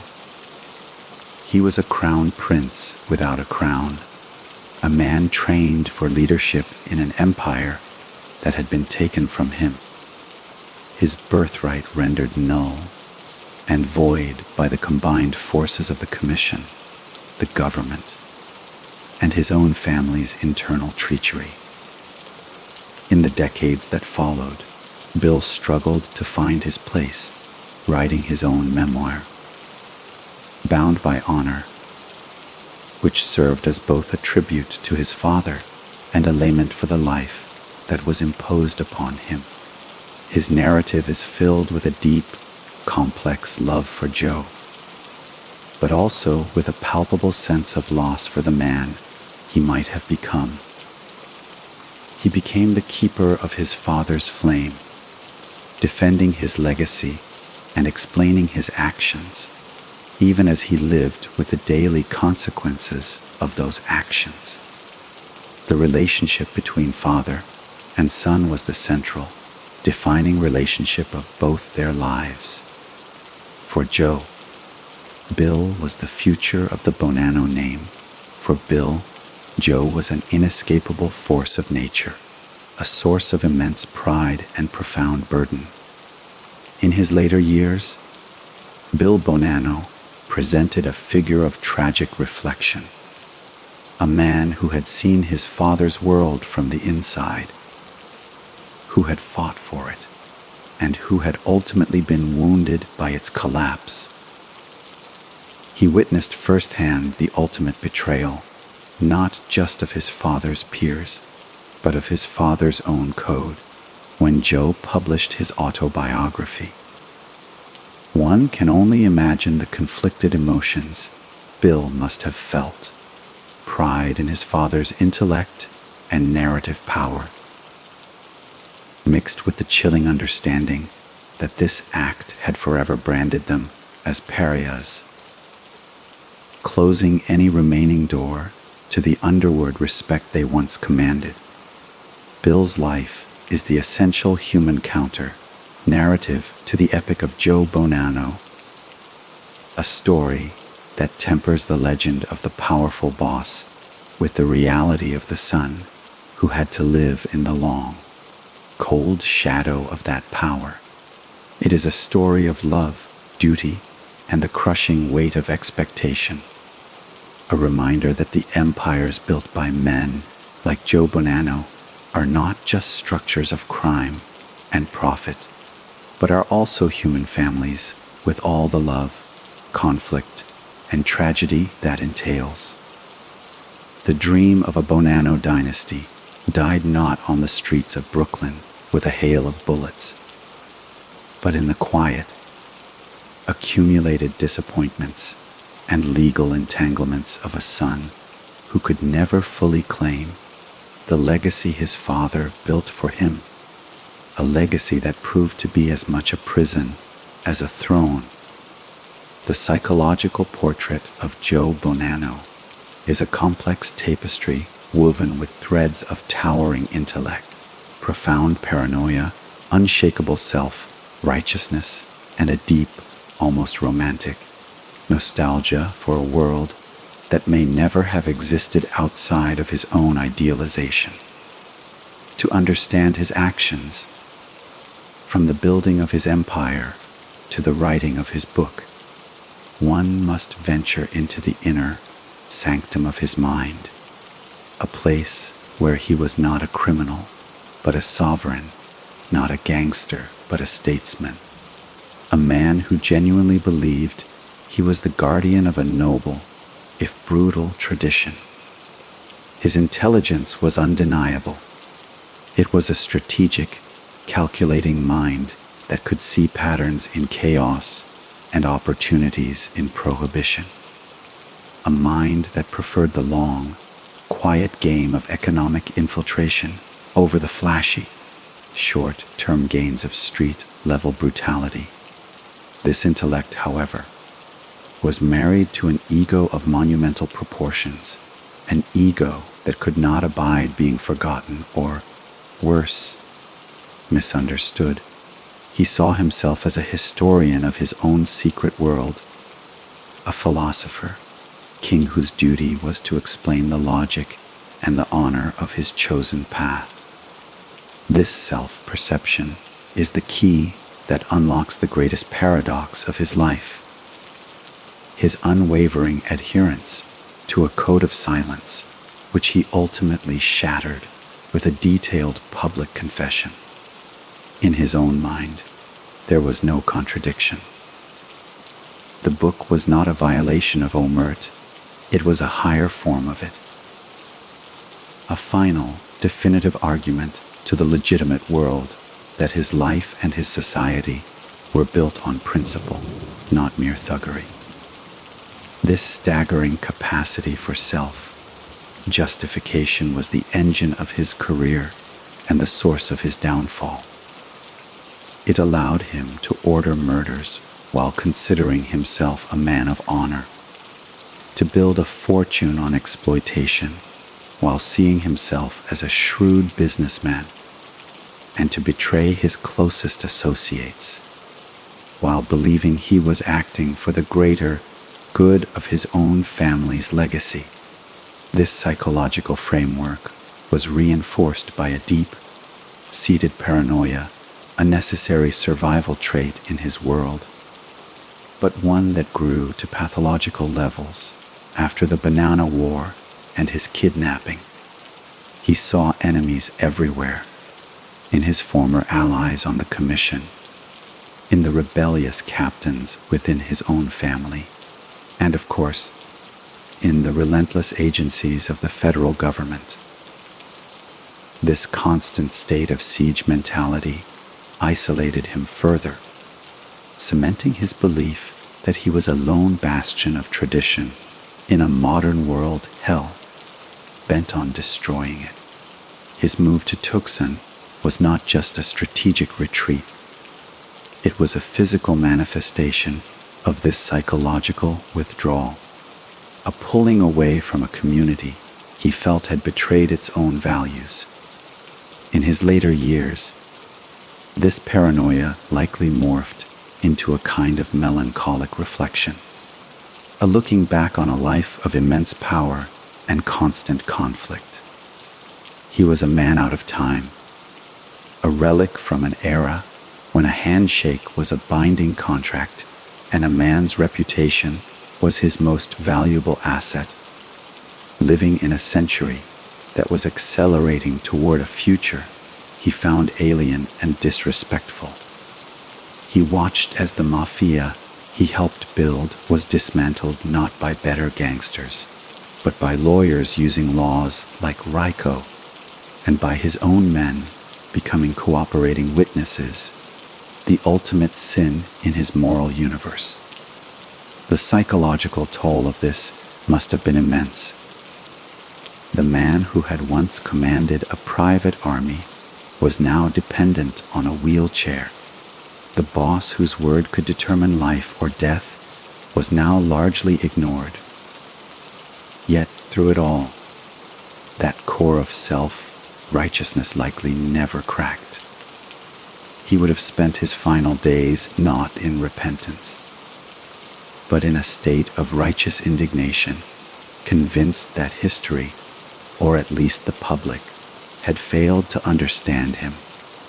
His mind, once a sharp weapon focused on the present and future, became a museum dedicated to his own past, endlessly curating the exhibits of his rise, his reign, and his betrayal by lesser men. The writing of his autobiography was the ultimate act of this curatorial mind, an attempt to seize control of his narrative from his enemies and from the vagaries of history. In this, he was successful. He ensured that his voice, his version of events, would forever be part of the record. The psychological portrait of Joe Bonanno is therefore not one of a man torn by guilt, but of a man consumed by the need for vindication. He was a tragic figure in the classical sense, a great man brought low not by a random flaw, but by the very qualities that made him great. His intelligence, his pride, and his unyielding belief in the righteousness of his own code. He died as he lived, a king in his own mind, ruling the conquered territory of his memories. forever the sovereign of a shadow kingdom that, in the end, existed only within the borders of his own unrepentant and fascinatingly complex consciousness. The global context in which Joe Bonanno operated and the international dimensions of his criminal enterprise reveal a man whose vision extended far beyond the boroughs of New York, a strategic thinker who understood the power of transnational networks long before globalization became a common term, positioning his family not merely as a local power, but as a node in an increasingly interconnected worldwide web of illicit trade and finance. His most significant and enduring international venture was the establishment of the Bonanno family's satellite in Montreal, Canada, a move of geopolitical genius that provided a secure northern base for operations that were too sensitive or too dangerous to conduct on American soil. This was not a simple expansion of territory. It was the creation of a strategic pipeline, a crucial link in a chain that stretched from the poppy fields of the Middle East and Asia to the streets of American cities. Through his alliance with the Sicilian, born crime boss Luigi Greco, and later with the powerful Vincenzo Cotroni, Bonanno effectively franchised his brand of organized crime, creating a loyal, semi-autonomous cell that reported back to him and funneled immense profits from heroin trafficking back into the family's coffers in New York. The Canadian border was far more porous and less scrutinized than the ports of New York, making Montreal an ideal transit point for narcotics, a safe haven for fugitives, and a place to launder money through a network of legitimate-looking businesses. This Canadian connection exemplified Bonanno's forward-thinking approach. He was not just a local boss, but a criminal import-export magnate dealing in the most valuable and dangerous commodity of all, oblivion in a powder. His international perspective was rooted in his own transnational identity.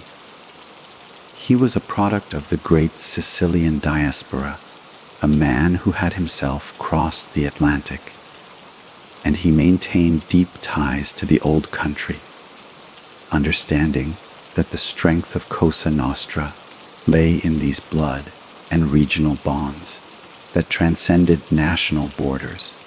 He was, in a sense, a citizen of a stateless nation, a secret society with its own laws and its own economy, and his family was one of its most powerful embassies. This global outlook allowed him to weather domestic pressures in the United States. When law enforcement crackdowns intensified in New York, his operations in Canada could continue unabated, ensuring a steady flow of revenue. Furthermore, his vision anticipated the future of organized crime, which would increasingly become a decentralized, networked phenomenon, less about controlling specific neighborhoods and more about controlling specific routes and markets. The Bonanno family's involvement in international heroin trafficking through the famous French Connection pipeline also demonstrated this global reach, participating in a complex, multi-continental operation that involved Corsican gangsters, Turkish suppliers, and American distributors. This was not the work of a street gang. It was the work of a multinational corporation with a violent enforcement arm. Bonanno's understanding of this model gave his family a significant advantage over more parochial criminal groups. Even his personal life reflected this transnational reality. His home in Tucson was not just a hideaway.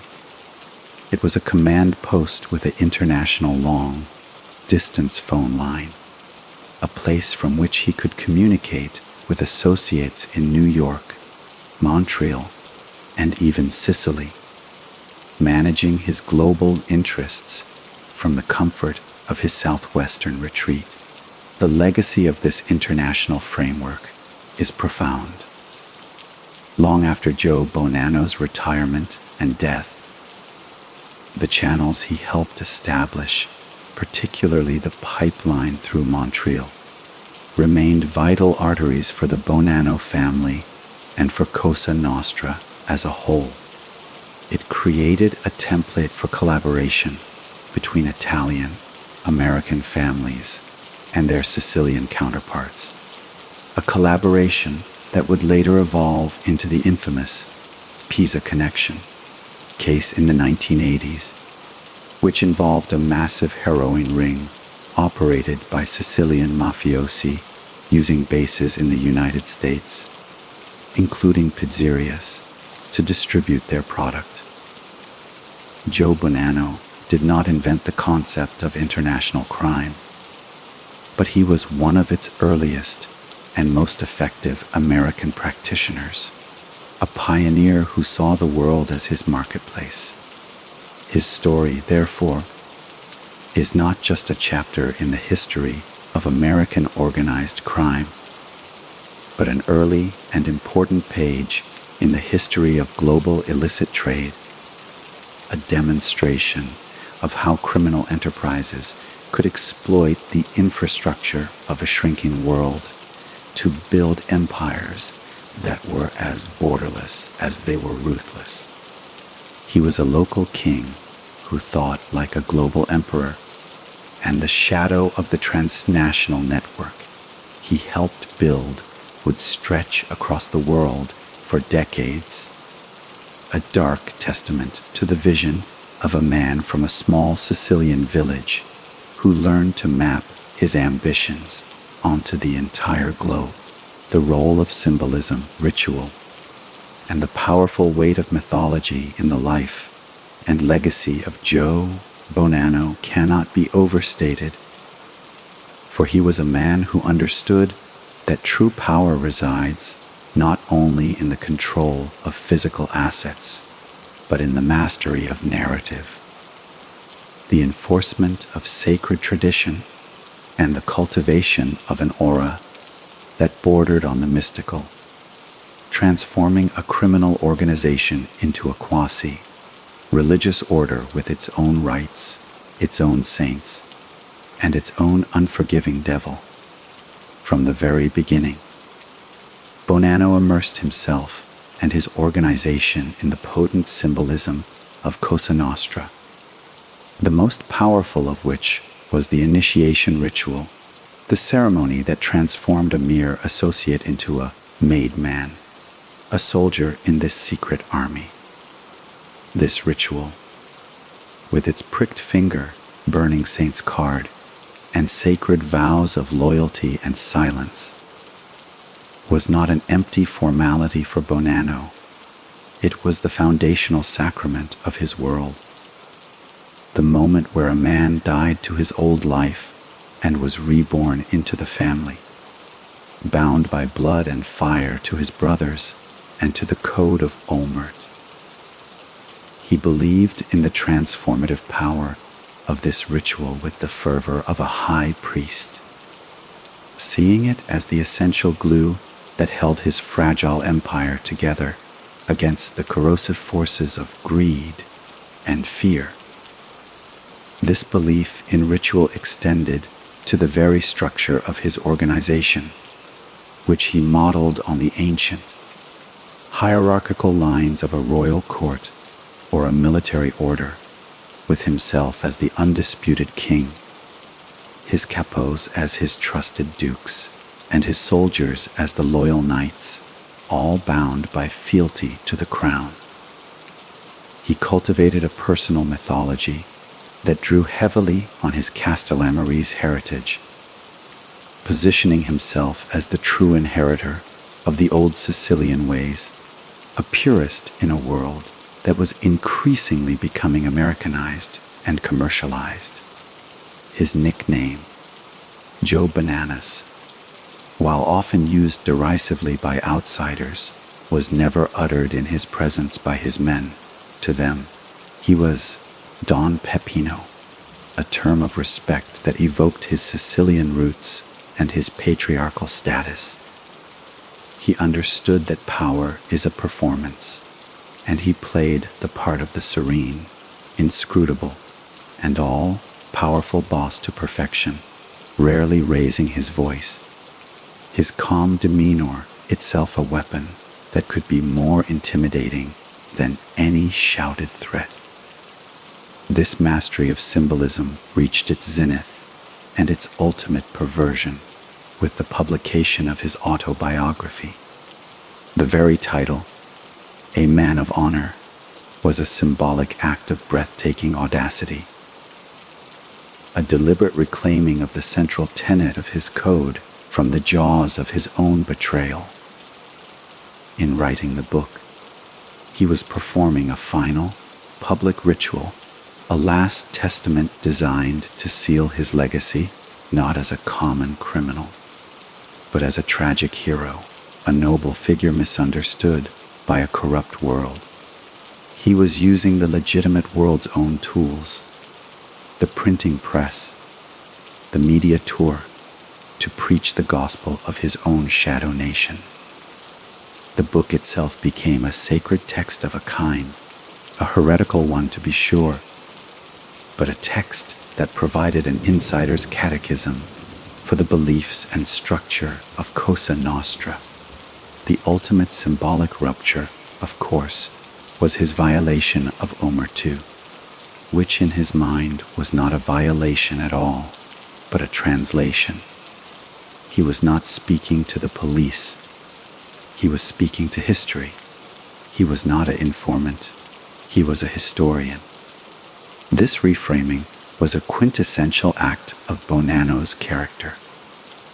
The use of narrative and symbolism to alchemize a base act of treachery into a golden act of philosophical justification.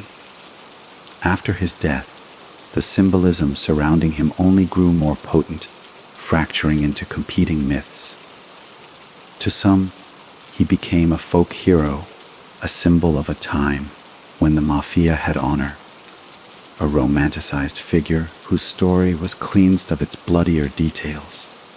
To others, particularly within the underworld, his name became a symbol of the ultimate sin, a cautionary tale whispered to new recruits about the fate that awaits those who break the faith. His grave in Tucson is a simple, modern marker, but it symbolizes this deep division, a mundane resting place for a man whose life was anything but a physical body in Arizona soil whose symbolic weight stretches across a continent and an ocean, back to the land of his ancestors. Joe Bonanno's life teaches us that the most enduring power structures are those built not just on fear and money, but on story and symbol. He was a master mythmaker, a man who wove a narrative of honor and tradition around a core of violence and greed, and who, in the end, believed his own story so completely that he was willing to destroy the very world he built in order to ensure that his version of it would be the one that survived. He was the author, the high priest, and the central character in his own epic, and his final great tragedy was that in writing the final chapter himself, he forever transformed the myth of the honorable mafioso into the reality of the treacherous narrator, a symbol forever split between the king he was and the traitor he became. The economic impact of Joe Bonanno's criminal empire, when examined not as a series of isolated crimes, but as a vast, parasitic shadow economy, reveals a sophisticated and deeply corrosive force that insinuated itself into the very bloodstream of American commerce, siphoning off millions of dollars, distorting markets, and imposing a hidden tax on both businesses and consumers, a legacy of financial manipulation that long outlived the man himself. His genius lay in recognizing that the most durable power was not derived from street-level rackets alone, but from the strategic capture of key sectors of the legitimate economy, creating a symbiotic relationship where his illicit organization fed upon the host system, while simultaneously providing it with services it could not legally obtain. The garment district, the very heart of New York's apparel industry, served as a prime example of this model. Through a network of controlled trucking companies and laundry services, the Bonanno family established a stranglehold on the industry's logistics. A dress manufacturer could not get his finished goods to market or have his fabrics cleaned without paying a tribute to Bonanno's men. This was not simple extortion. It was a sophisticated form of industrial racketeering that created a forced monopoly, inflating costs for every single business in the district, and ultimately, for the consumer buying a dress in a department store hundreds of miles away. The profits were staggering, but the damage was systemic, stifling competition and innovation by punishing those who refused to play by the mob's rules. This same model was applied with brutal efficiency to the construction industry in the post-war boom. As New York's skyline raced towards the heavens, the Bonanno family, often in collusion with other crime families, gained control over concrete production and pouring for major projects. Through a combination of intimidation, corruption of union officials, and the strategic use of violence, they ensured that no significant building could be erected without their involvement. This concrete club artificially inflated the cost of construction for decades, adding millions to the price of skyscrapers, hospitals, and public works projects, a hidden cost borne by developers, taxpayers, and tenants alike. The waste disposal industry was another cornerstone of this shadow economy. By controlling private carting companies through fear and intimidation, the family could set exorbitant, non-negotiable rates for business owners who had no alternative but to pay the inflated fees for garbage removal. This was a clean, quiet, and immensely profitable racket that bled small businesses dry year after year.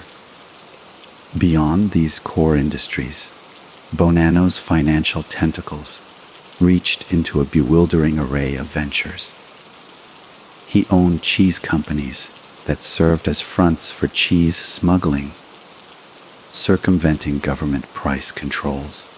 He had interests in funeral homes, which provided both a respectable facade and a perfect venue for money laundering and the discreet disposal of evidence. He invested in bars, restaurants, and nightclubs, which served as social clubs for his crew, fronts for illicit activities, and conduits for washing the dirty money generated by his other enterprises. The sheer diversity of his portfolio was a deliberate strategy of diversification, insulating the organization from the failure of any single racket.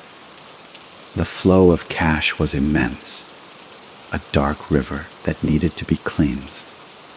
This led to the development of sophisticated money laundering techniques long before the term was widely used, funneling profits through layers of shell companies and offshore accounts, integrating the illicit wealth into the legitimate financial system, making it nearly impossible to trace and effectively taxing the entire economic system through this process of purification.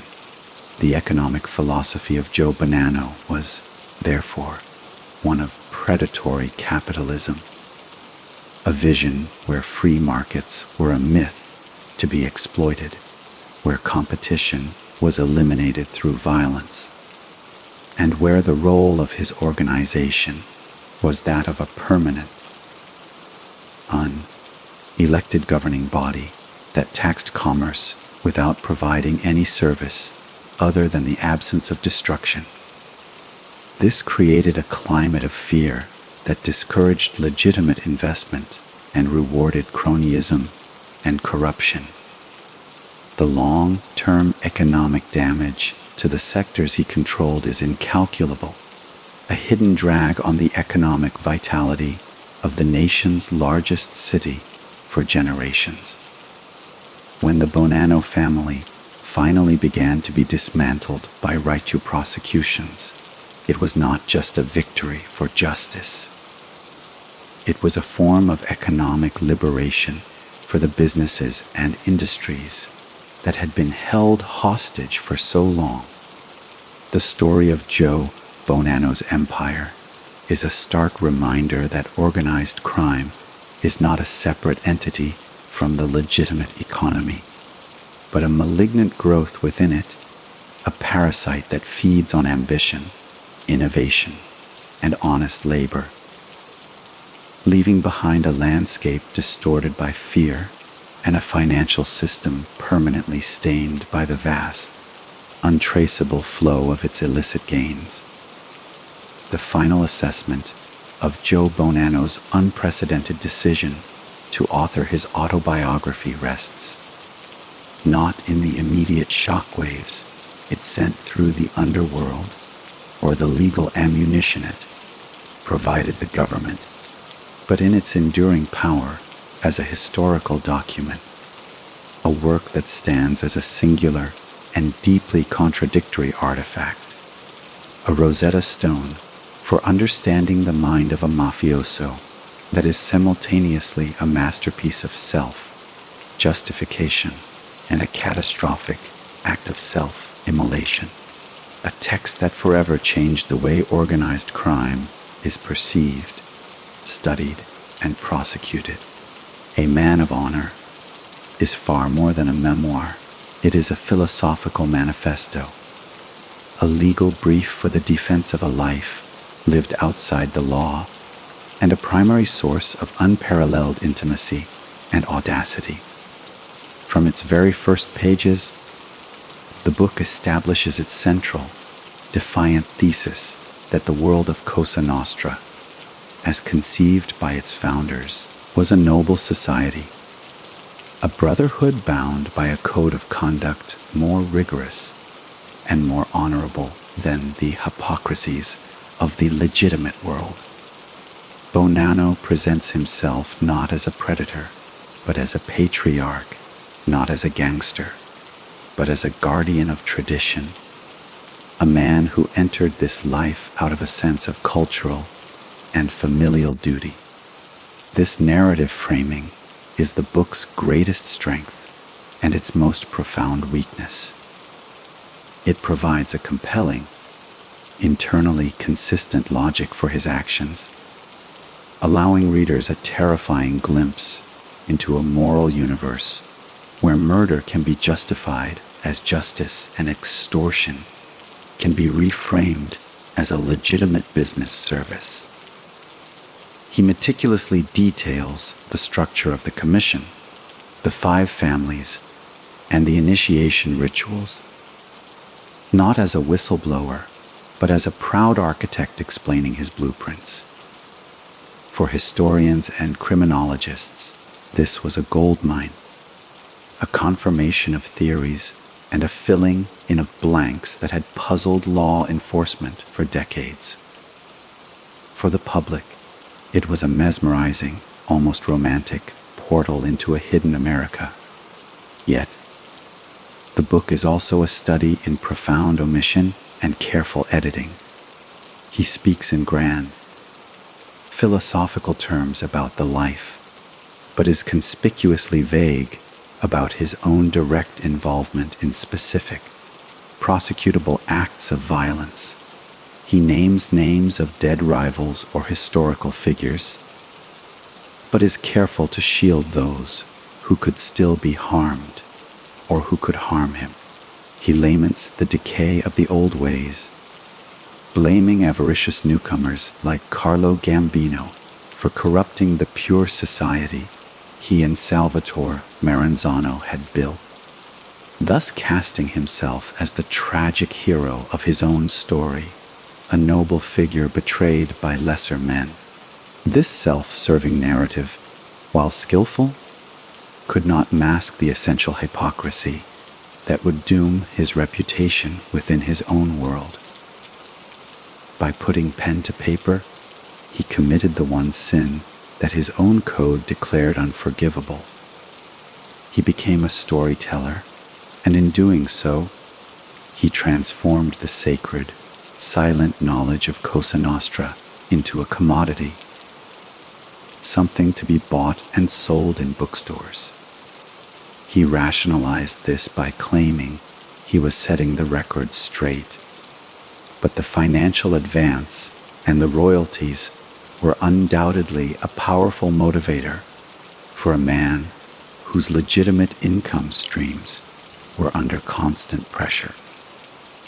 The book's publication was the ultimate act of a man who believed his own legend so completely that he felt the rules no longer applied to him, that his role as historian and philosopher, King superseded his vow as a man of honor. The long-term consequences of the book are immeasurable. It provided a template for a new kind of mob-related literature, moving beyond sensationalistic true crime to a more introspective, first-person genre. It paved the way for other mob figures to tell their stories, further eroding the wall of silence. Most importantly, it gave the government a powerful new narrative to use in its own prosecutions. Federal agents could now walk into courtrooms and not just present wiretaps and financial records, but quote from the boss's own Bible, using his words to illustrate the conspiracy, the structure, and the intent of the organization they were trying to dismantle. The book ensured that Joe Bonanno would not be forgotten, but it also ensured that he would be remembered as the boss who broke the code, the man who prioritized his own legacy over the safety and sanctity of the world he helped create. A man of honor is therefore his true, lasting monument, a towering, flawed, and fascinating obituary written in his own hand. It is the voice of the king explaining his kingdom, even as he burns it down for all to see, a final, defiant, and ultimately self-destructive act that sealed his complex legacy as both the noblest and the most treacherous of them all. And so, we arrive at the end of this long and winding narrative, the story of Giuseppe Joe Bonanno, a name that echoes through the corridors of American history, not as a footnote, but as a complex and cautionary epic, a tale that forces us to stare into the abyss where ambition, tradition, and violence intersect, and to recognize the dark, reflective surface that stares back, revealing uncomfortable truths about power, loyalty, and the stories we tell to justify our lives. From the sun, frost-drenched cliffs of Castellammarese, del Golfo to the bustling, promise-filled streets of early 20th century Brooklyn.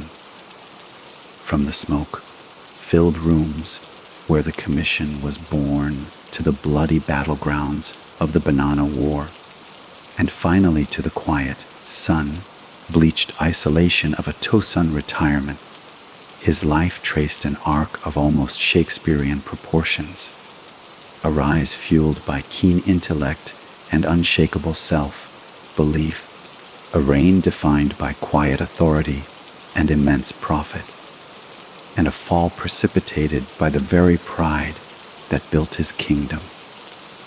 He was a man of profound contradictions, a loving husband and father who orchestrated the destruction of other families, a ruthless criminal who saw himself as a noble traditionalist, an enforcer of silence who became its most famous violator.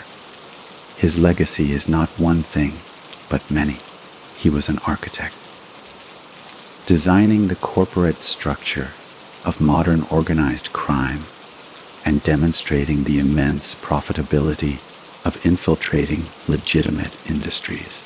He was a visionary, building transnational criminal networks that foreshadowed the globalized underworld of the 21st century.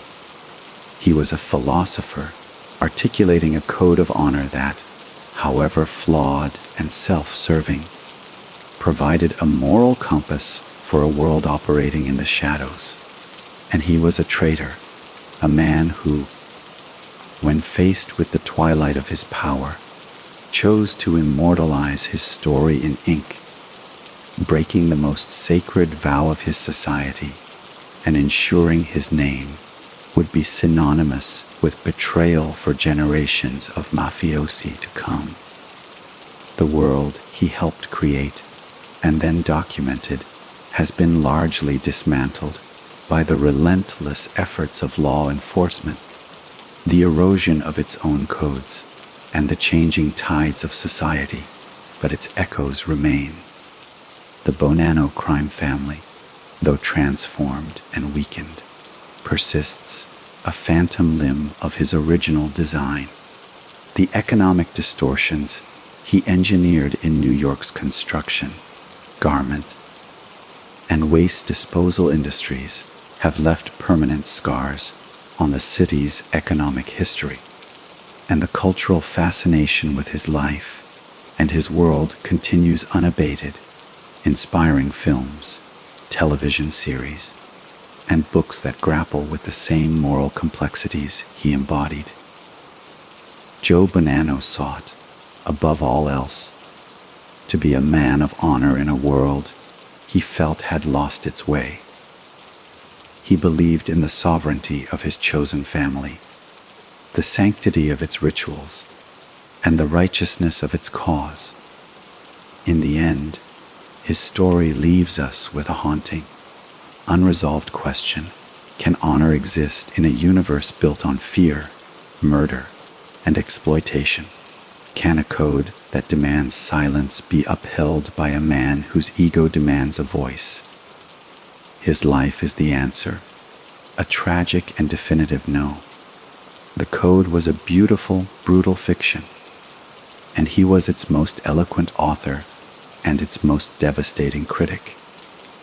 He died not as a king in his castle, but as an exile in the desert, a man who had outlived his empire and his era, his final years a long, quiet reckoning with the choices of a lifetime.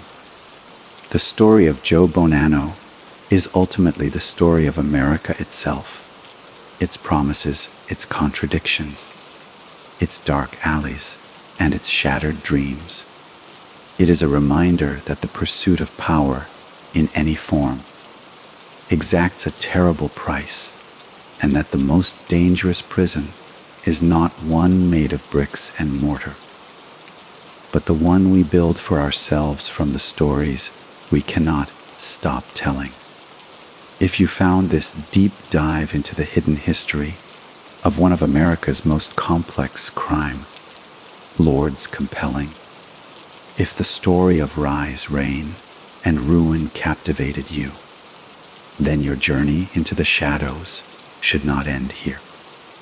The world of true crime is vast, filled with stories of ambition, betrayal, and the complex nature of power. To ensure you don't miss our next exploration into the forgotten chapters of history, make sure to like this video, subscribe to the channel, and hit that notification bell so you are always the first to know when we upload new content. Your support is what allows us to continue bringing these meticulously researched narratives to life. Share your thoughts in the comments below. What was the most surprising aspect of Joe Bonanno's story for you? The discussion is a vital part of this community. Thank you for watching, and until next time, keep exploring the stories behind the history.